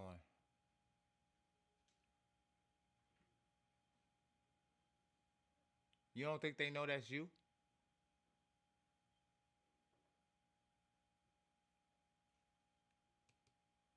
Digga explained to his fans on Instagram Live that he actually fought KK because he was ugly and he was looking at him. I smacked him because he was looking at me wrong, fam. Like I was going to get my breakfast pack and I saw one ugly youth trying to screw man. I said to him, brother, who the fuck you screwing, bro? And he was gassed still. He stood up. He tried to say, what? I said, are you nuts? I made him flinch. Then the govs grabbed him. I just banged him up, fam. Now, during 2017, Digga was close with Yo, fam.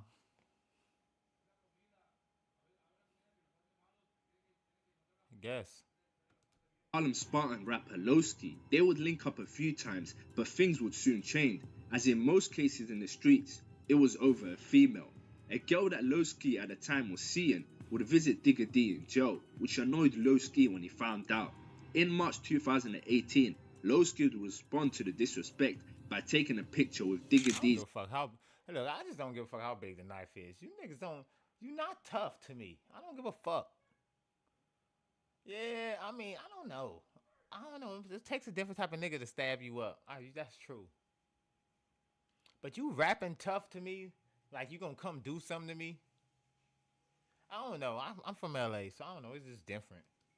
His main op and rival Mozart rapper Fredo. I couldn't fathom the idea of having to worry about a nigga sliding on me with a machete. Yeah, you know them niggas be sliding with machetes. They might hop out on you and chop you up. It wouldn't end there. Lowski would then post a picture on Instagram of him with Mozart rapper Little Dots.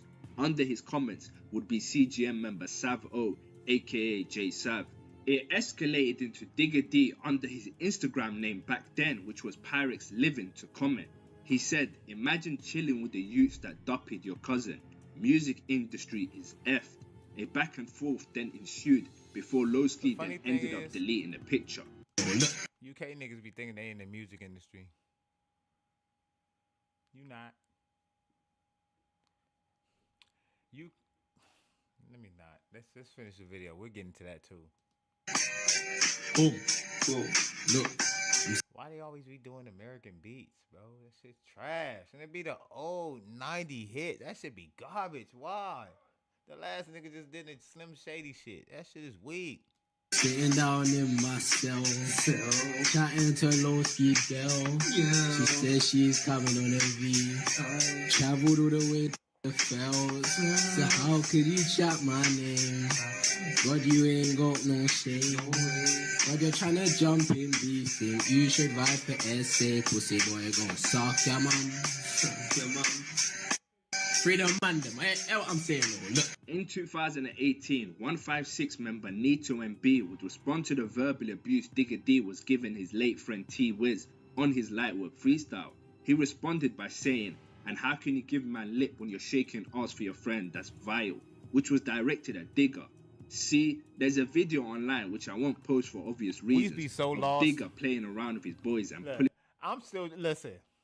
I'm reading this and I'm trying to figure out which part of this is the diss. And how can you give man lip when you're shaking ass for your friends? That's vile. That's vile. What the fuck is that? Bow? A nigga said, how can you, like, how do you know a nigga dissing you using them type of words? Like, this is vile.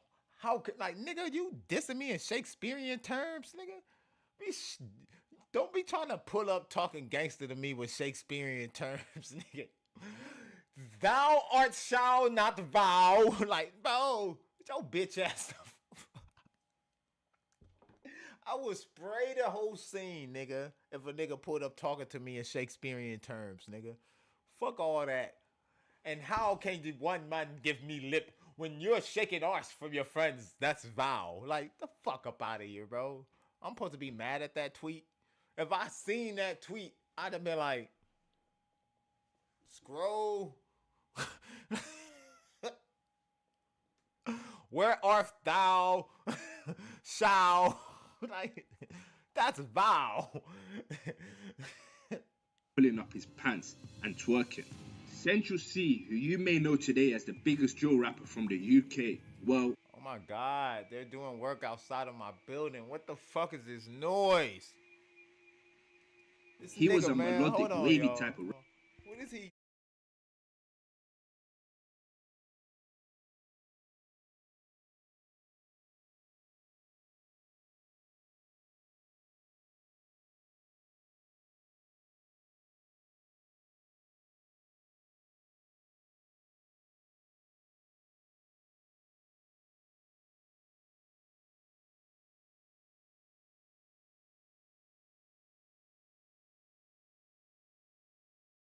Bro, this is unreal. You wouldn't even believe what they're doing outside my fucking door. Bro, ain't not even doing no work. Bro. I'm almost ready to take the phone on a visitation to show y'all the bullshit they're doing. And like they're literally right outside my door, bro. And they're like doing some kind of vacuum shit, bro. And they not, oh my God. Bro, you could take that shit to the back, gang. Hold on. Bro, take that shit to the back, bro.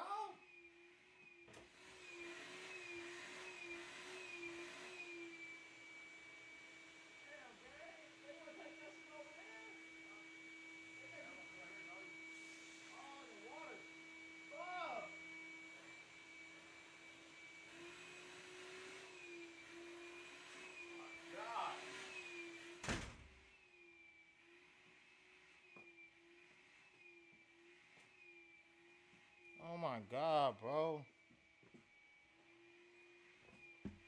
That's fucking crazy. Rapper back in the day.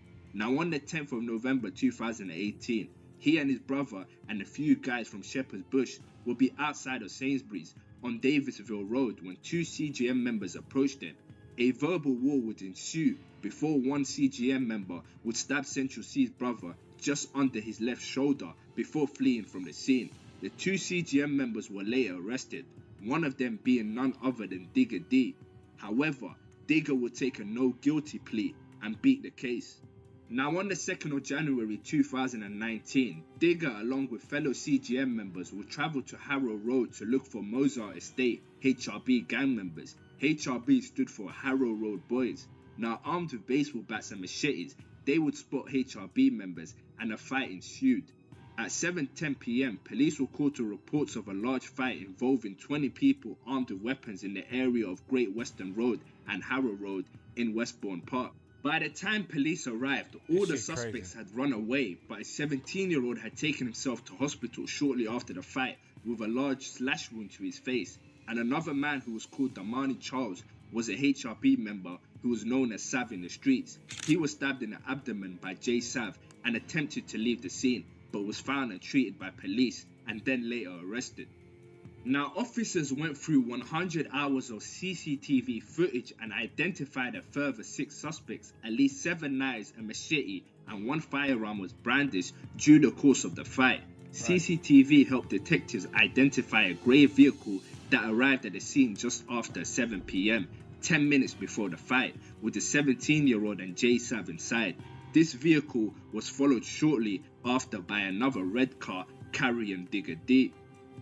On the 22nd of January, the police searched Jay Sav's address and carried out a warrant where they found clothing matching the suspects identified in the CCTV of the fight. Phone examinations also placed the suspects at the scene of the fight on the 2nd of January. In March 2019, Digger was involved in a car chase where he was pursued by... Yeah, he don't look like no killer with the Mickey Mouse ears. Not with the Afro puffs. Digger, you ain't no... See, now they wearing masks. This how they do it. First the feds take y'all shit down, now y'all wearing masks. B-side members, they recorded the event. Both sides would later go onto social media to give their side of what transpired. Hey look at this, fam. He's not stopping, bro. Hey, look at this, fam. He's not stopping, bro. Hey, look at this, fam. He's not stopping, bro. That's obvious, bro. You're chasing him.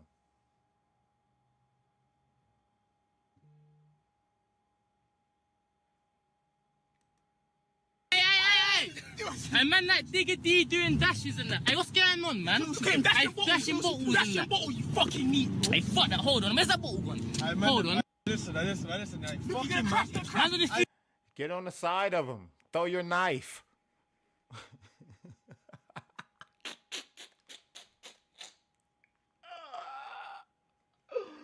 Pull up right next to him, fam. I'm going to throw my knife. Crazy shit. Hey, fuck that. No. Hold on. Chase. Get close, fam. Get real close, fam. I'm going to throw this machete on him. Chase him. Fuck that. He's neat. Fuck that. Hey, wait, hold on. Where's he gone? Hey, look at this, man. Bro, man. Hey, fam, stop, bro. Yo! Hey, get his face in there. Get his face in there. Get his face in there. They're chasing you to get your face on camera, bro. That's all it is. They're chasing. Like, what they gonna do? Them niggas ain't even got no guns. You ain't even gotta be worried about that.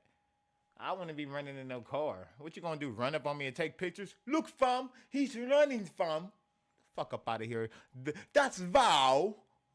They pull up and yell Shakespearean terms to you. The fuck? Fuck up out of here.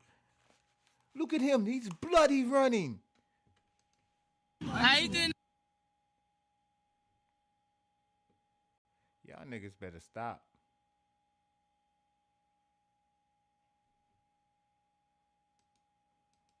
What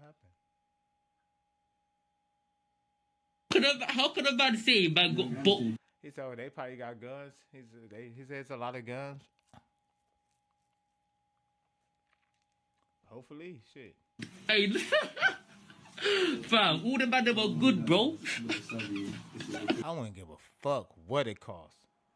If I'm in the UK, I bet you, I guarantee, I wouldn't give a fuck what it costs or how much time they gonna give me, nigga. If I'm a street nigga, if I'm in the UK and I'm a street nigga, I don't give a fuck about none of that. I'ma have a gun, nigga. I don't give a fuck what y'all talking about. Oh, they give you 5 years for a gun. So what? You already breaking the law. The fuck you worried about how much time they give you for it for? That's how I know niggas ain't really like that. Cause nigga, I'ma have 2 of them, nigga, if that's the case. It's getting out of hand now. I wish a nigga would pull up on me with a giant machete, nigga. Nigga, you better be Bruce Leroy, nigga. Cause I'm about to give you the business. Boo, boo, boo, boo, boo, boo, boo, boo, boo. Nigga, you out of here. Man, stop trimming videos. Yeah? And get the bit in where I pulled up right beside you like that. Lick the bottle, and man said, oh, what you man doing? Like, what do they be talking? Like, I'm telling you, bro, I be so lost, bro. Like, the narrator is doing a better job at explaining this, but when he play clips of these niggas talking, I be listening for the diss. I be so lost in the shit they saying, I don't know what the fuck they saying. He put up and I was like, I'm like, what? What? What just happened? Yeah, I had to dust out quick. Shh. Licking balls behind me. Yeah, fuck off. Now, while Digger was behind bars on the 17th of May 2019, his debut mixtape, Double Tap Diaries, was released. The album included a single, No Diet, which peaked at number 20 in the UK singles chart. No Diet garnered 1.6 million views in 5 days, received a shout out from rapper Stormzy, and the music was used in an Instagram video posted by Zac Efron. While Digger D was behind bars along with J-Sap for their part in the attack on HRB, his friend and fellow drill rapper Ross would get into it with CGM members Taze and AP. He would allegedly tell AP to suck his mum. Bearing in mind, AP's mum passed away. He would later be set up and snaked by CGM. They would punch him and take his chain and Cuban bracelet. Luckily for Ross, he didn't bring his Audemars Piguet with him. Digger, with no knowledge of this, would hear about it while behind bars, and ultimately, this would lead to the end of his friendship with Ross.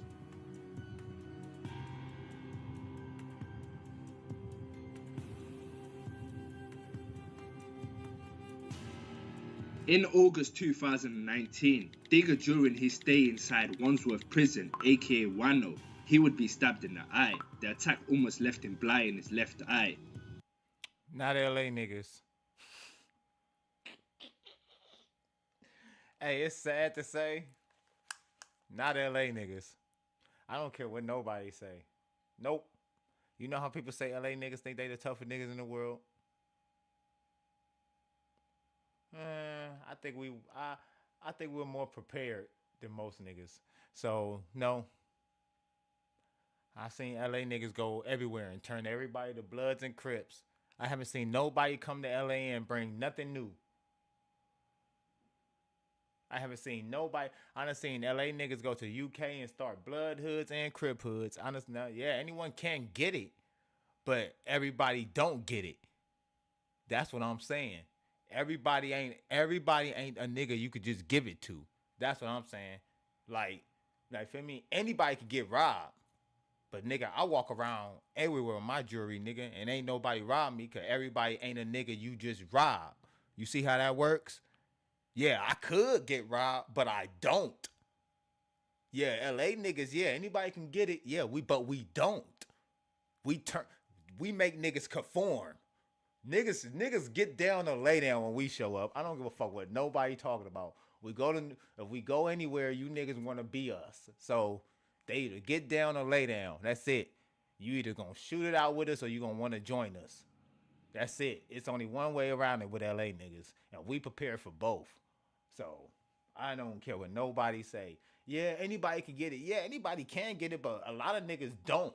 And you see what happens. We go everywhere we want to go. Bloods turn bloods in Africa. Niggas is turning Crips in Africa. Niggas is bloods and Crips all over the fucking world. Why? Because we showed up, a LA nigga, and we didn't get got. So anybody can get got, but everybody don't get got. And some people just get respected. And it's just like that. Especially for LA niggas. I don't care what y'all say. I used to think that, like, LA niggas think we the baddest in the world. I understand everybody think they hood is the toughest hood in the world.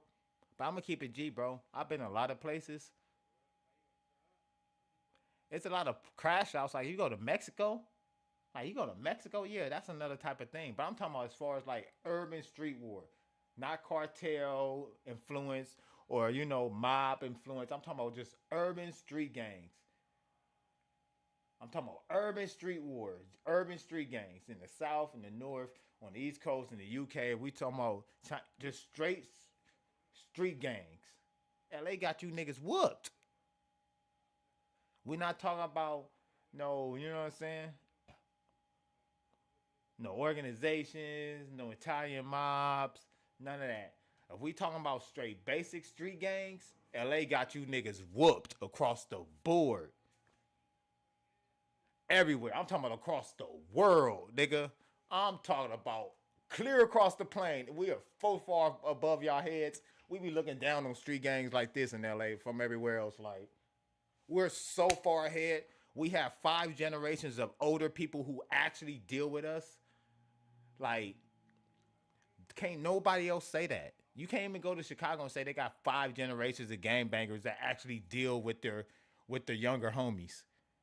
Nope. In LA, we got all that. It's so organized. We got 5 generations above us that actually talk to and deal with, and is a part of the day-to-day operation of every single hood. So, no. We got everybody else is just a group of kids that went outside and rebelled against their parents and joined up with another group of bad kids. And then now they threw 3 initials in front of their names, and now they're gang. Like, in LA, it's not that. It's not that. So I feel like when I look at this shit be like, it's so elementary watching these the shit these grown ass niggas be doing everywhere else is the way we looked at it in elementary school. Yeah, mafia and all that type of shit is different, bro. But like, the way we look at it, like the way these grown niggas is like banging is the way we was banging at like 13 and 12, like chasing our ops and all that shit. Like, these niggas is hella grown, gang. These niggas is like 19, 20, 21, 22. These niggas is hella grown doing this shit. So it's like really like, what the fuck? Like, this is like, if I want to see this type of shit in America, I have to go show you kids. Like, no cap, I would literally have to show you kids. That's not even in high school yet, some of them.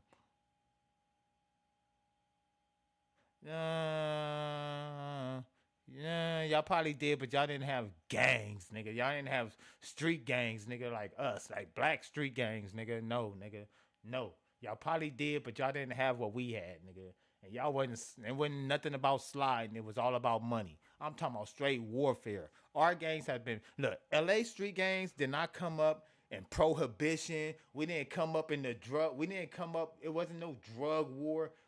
Our wars kicked off straight from killing, bro. It was initiated from killing. It started with fights to killing. It was no territorial shit. It was always fights and killings. And that was it, based on relationship. These neighborhoods are been there. Like, feel me? So this shit I be looking at, it be so elementary to us, bro. I be looking at it This like was the work of a these two. is grown ass men on Instagram, like doing the shit that our teen, like I can literally show you right now. These is the kids do this shit. Like the youngest of our gang members do this shit. The shit that these niggas is doing, and they're like 22, 23. I'm like, you can't get in the, like, these niggas is like, you know what I'm saying? Like, what the fuck? These niggas are like young boy age, nigga. These niggas is like, what the fuck is you talking about? Chasing niggas through the street and waving your phone around, and then he get back online. Y'all, what's up? No, no, no, nope. Yeah, but at they age, it's over. At they age, it's over, bro. Not doing that. That shit start getting cringy. I couldn't even understand. Like I said, you're not gonna diss me with a Shakespearean accent, bro. I don't know. You using words like vile and this man runs scary. Like, look at the man do dash, and I'm like, bro, shut up, bro. Like, it's just so hard for us. Look, it's hard for a LA nigga to respect outside of California gangbanging, let alone respect some thugging way in UK, bro. And the nigga using the Shakespearean accent. It's so hard, bro. Niggas be thinking it's easy. Like, we just hand that power right away. Like, oh, look, they're gangsters too. No, not in LA. We don't do that. We don't just hand you that power. We could clear, like, most of you niggas is like windows. We could clearly see right through your gangster shit. That shit is like a facade. It's not like you niggas is like followers. It's a difference between being raised within a culture or something and then going outside rebelling against what your natural being of your parents is and just linking up with some kids and running rampant in the street. That's different, bro. You niggas ain't even tough. You niggas are just a nuisance. You niggas be thinking they tough and they just a nuisance to the area. You niggas think y'all a gang. Y'all ain't no damn gang. Y'all's a nuisance to the area. It's a difference. You niggas think you was like a verified 5-generation gang that a whole area that your grandparents is a part of, your parents is a part of, your uncles and your aunties and all your friends is a part of. That's an actual thing.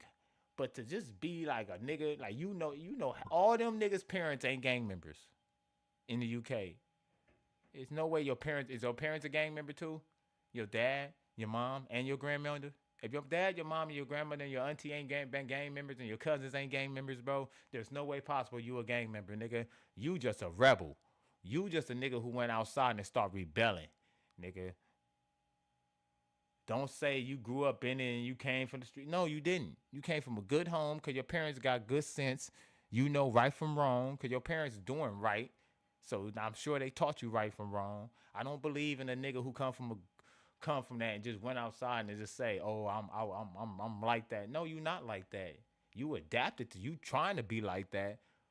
But if your parents and your cousins and your aunties and your grandmothers and your granddaddy ain't a part of the gang, nigga, you a fraud. I don't give a fuck what you say. Nigga, you's a nigga who came in trying to be this. You chose this life. So therefore you not really like that. You chose this life. You not like that. You picked this. You ain't got no other gang members in your family, you picked this.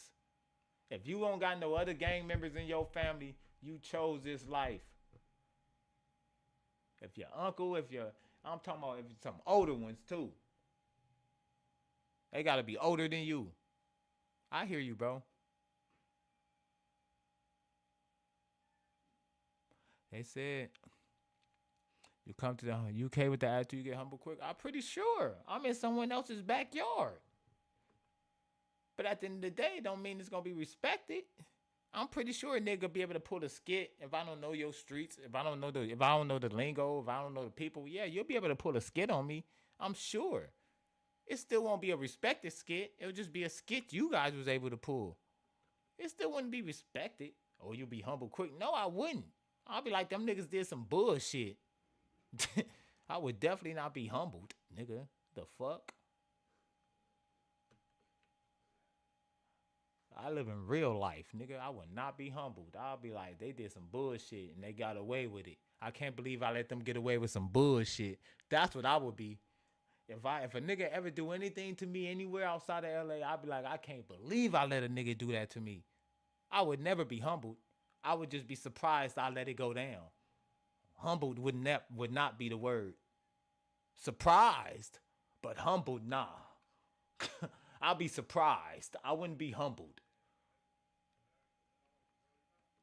Cause I know the realm they would have operated in to get over on me would have been some shit I wouldn't even it would have been a realm that I wouldn't even been looking for. So it would have been the only way you could have got at me. So I don't respect none of that shit. I don't give a fuck. I got just a couple homies that really gang bang outside of California that I recognize they crippin' as real crippin'. Outside of that, bro, a lot of these niggas just is monkey see, monkey do. They just want to be like, we just want to be like America. Or we just want to be like the West Coast. And Kendrick said it best. They not like us. They not like us. And that goes for everybody. They not like us. They could talk it. You could dress like us. You could walk like us. You could wave the flag like us. You could do it all. But you not like us. You can learn the lingo. You can learn the dance. You can learn the walk. You can learn the rap. You could learn it all. But you still not like us. We know they love the East mainly. Don't nobody like the West Coast. America don't like the West Coast. The East Coast don't like the West Coast. These niggas don't. That's why Kendrick said what he said.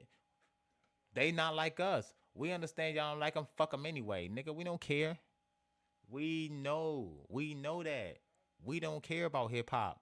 We on some gangster shit on the West Coast. Gangster shit. West Coast gangster shit rules the world. That's superior to hip hop to us.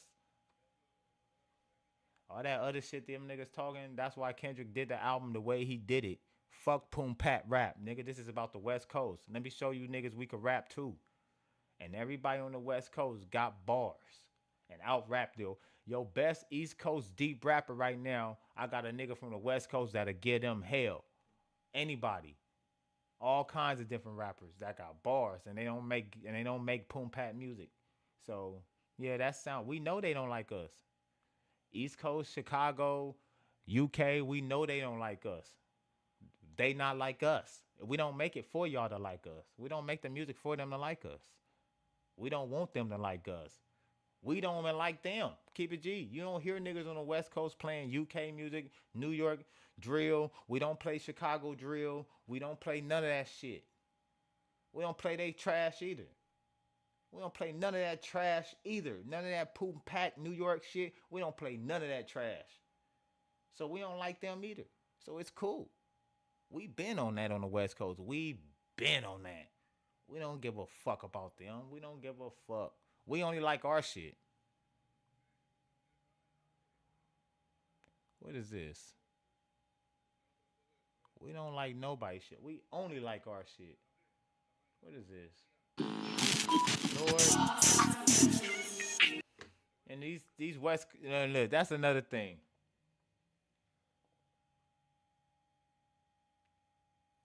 Shout out the Bay Area. Shout out Thizzler. That's cool. You feel me? Thizzler is cool. Thizzler is like mostly North California rappers. But we'll see. Like, and they all rap the same, so it's like, you know, we LA niggas, we really don't really care for that shit that much either. I'm gonna keep it G. It's a couple niggas up there that we fuck with, but the rest of these niggas is all carbon copies too. I'm gonna keep it G. Bay Area, a lot of you niggas is trash. It's only a couple, it's maybe like 5, 6 Bay Area niggas that's cool. And I'm not talking about the OGs, but I'm talking about the recent niggas. Only about 5 new Bay Area niggas that's cool. The rest of these niggas is trash. And maybe 2 of the niggas that's cool is already dead. So I'm gonna keep it G. I don't have too much expectation out of this shit either. Thizzler makes the same freestyle for everybody. And the shit sounds, everybody goes on Thizzler and does the same freestyle.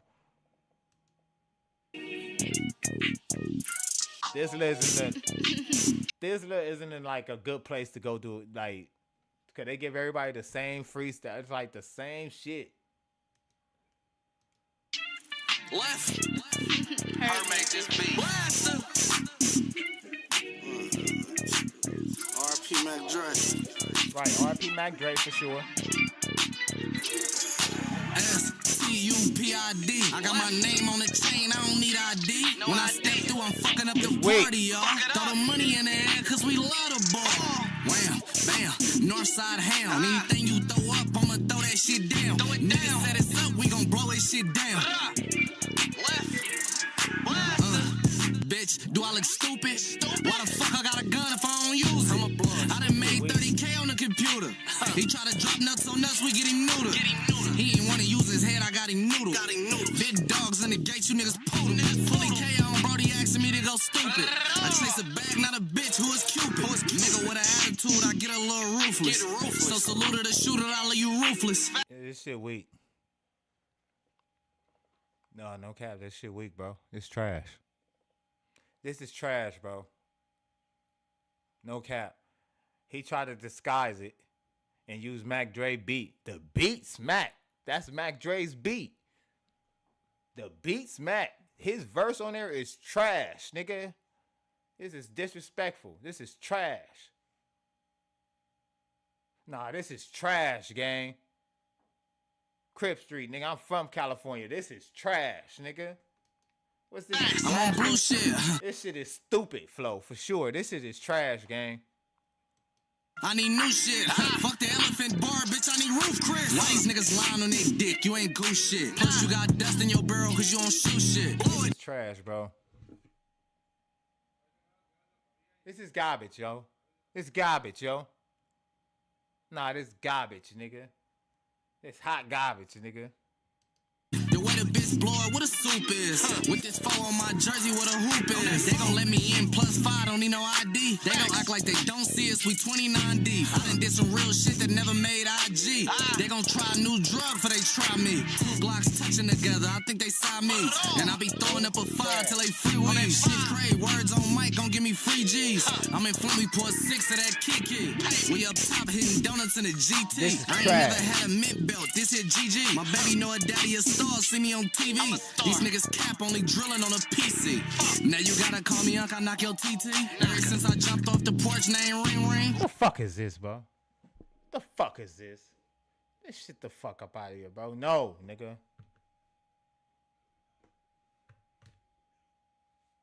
Nigga. That shit, no.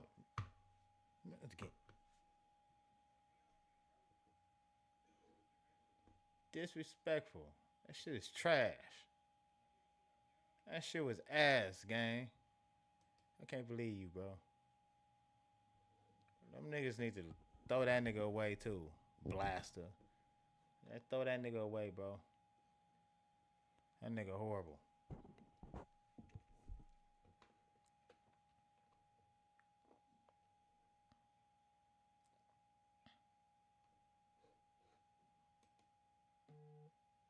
This was a sad sight to see, I'm not gonna lie, but what actually happened? The reality is there's nothing cool about this at all, but most of the rappers would never say that. Juby just stick that down on a glide, he's got about 9 man clutching his... Yeah, I did fire. It sucks to be a rapper in the UK, too. All that going to jail shit.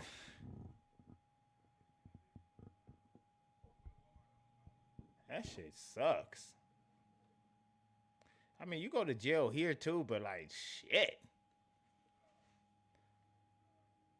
It's like, to be a lit nigga, you have to go to jail over there. That's crazy. That's crazy.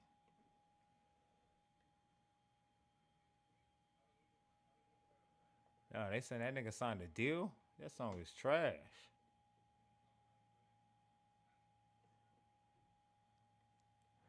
Yeah, what's going on, man?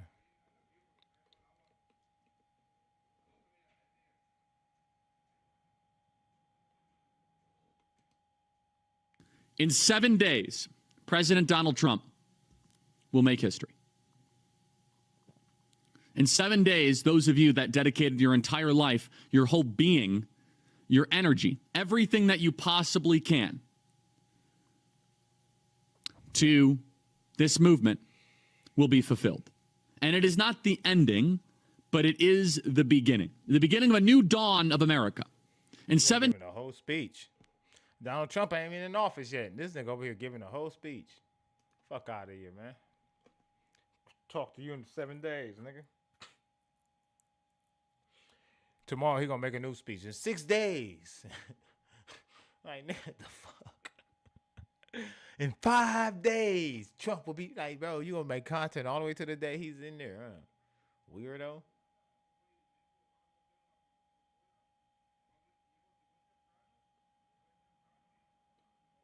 These niggas is just everybody making content around 4EXTRAS.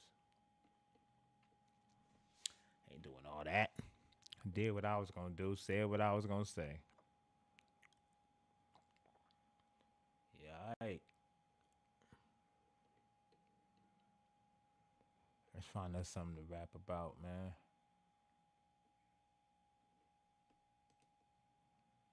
Yeah, man, I just dropped the OG video too this morning. That's going crazy. That was hard, bro. Let me see where it's at. Just dropped it a few hours ago, and it's at 13,000. Yeah, in less than 10 hours. So that's definitely what we consider above the curve, man. Salute, man. That was a very entertaining, interesting, and fact-filled production, Brody.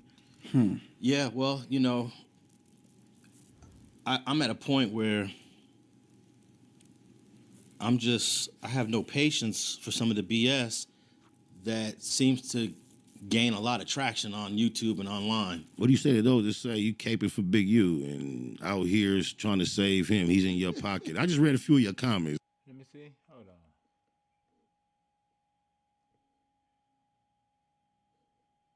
I actually want to see the video. Let's see. Let's go watch it. Watch shit I want to watch. Y'all be trying to come over here and make me watch the shit y'all want to watch. I don't want to watch that shit.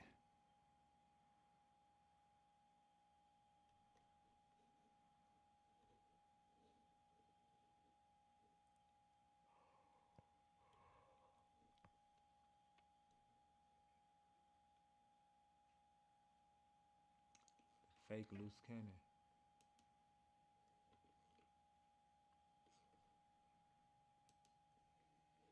Yeah, man.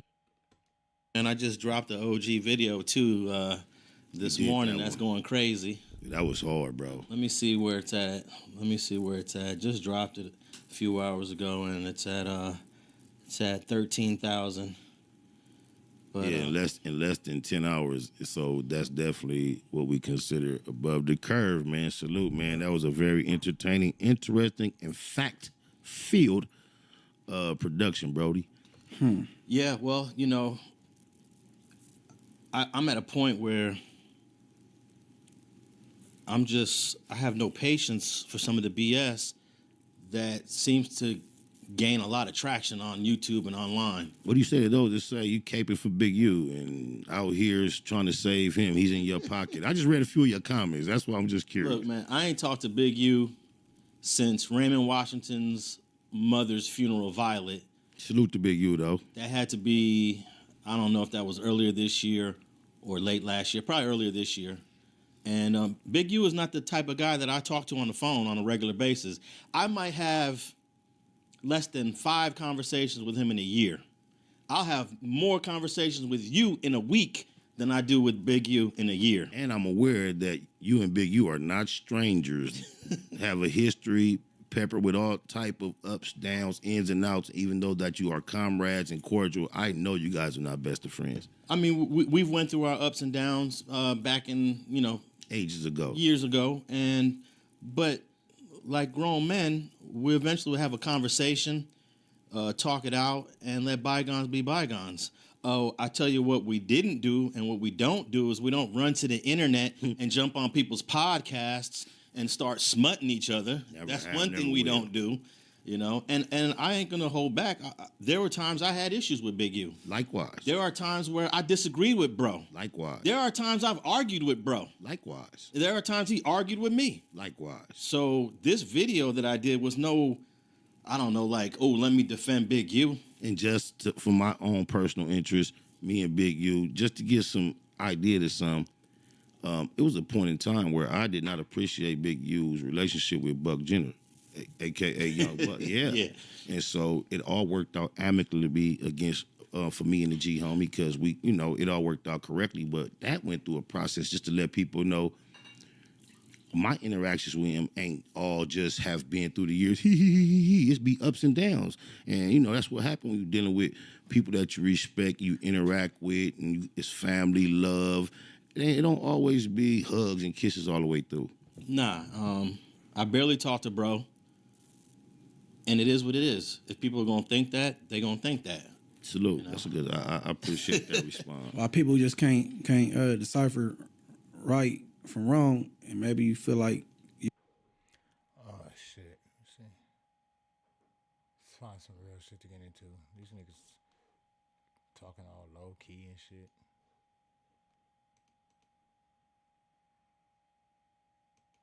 Just out here sniping around, reacting to shit.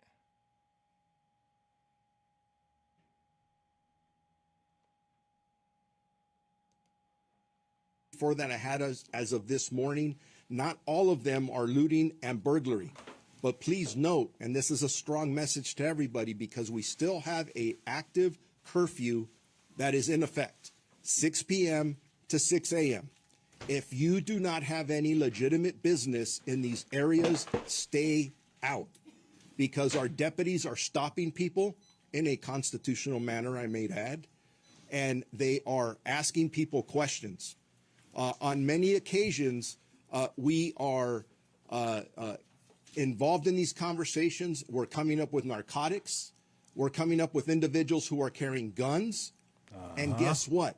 None of them live in this area. So what are they doing there?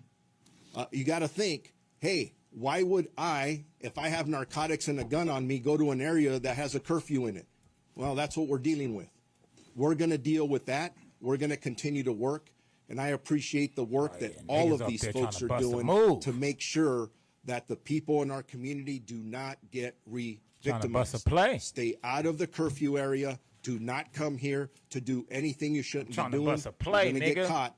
And as you heard from the DA, and then you'll hear from our federal partners, you're going to get hammered. Thank you. And by the way, on behalf of all of our community, and the deputies that I'm talking to who are working their butts off out there away from their family on 12-hour shifts plus, thank you guys for the work that you've done and the work you're going to do because our police officers and deputies want to know when they stop and arrest somebody that somebody's going to get prosecuted and there's going to be consequences. So thank you. I'd like to now introduce Azusa Police Department Chief Rocky Wainwright. Good afternoon, everyone. First, I'd just like to say on behalf of the city and our department, pass along our prayers and thoughts and condolences to all those who have lost a loved one or lost property. To add to the previous speakers, for us, we're outside that fire zone, immediate fire zone area. What I'd like to commend is our community for paying attention, being observant, and seeing something and saying something. At that time, the park had lost a lot of trees that were down. The city had started its cleanup process, made big piles of lumber and bushes, and they're all piled up, which made something for somebody to come by and say, hey, look at that. It looked like it'd be a great place to light a fire or cause some damage. The park was just 100 yards from the base of the San Gabriel Mountains, so we got lucky that day, and I'd like to thank the community for keeping their eyes out and ask everybody to keep your eyes out. In times of this disaster that's going on, people might not go to those areas because just like the sheriff said right now, there are curfews, but they also know that law enforcement from all over the county is there to assist those areas, to assist the LAPD, assist the National Guard, to assist the Sheriff's Department and these other smaller cities. So it leaves vulnerabilities elsewhere or what they perceive as vulnerabilities, but the community, please be vigilant elsewhere because it just takes another fire someplace else, and we have to split our resources. So please stay vigilant. And again, thank you to everybody from the federal, LAPD, and I'd like to thank the district attorney for his aggressive support of law enforcement and letting people know that there is accountability when you make a decision that is not the right one. Thank you. like to now introduce Los Angeles County Board of Supervisors Chair Catherine Barger. Thank you, Mayor Hockman. I'm going to be short. I want to thank our incredible DA for focusing on an critically important issue.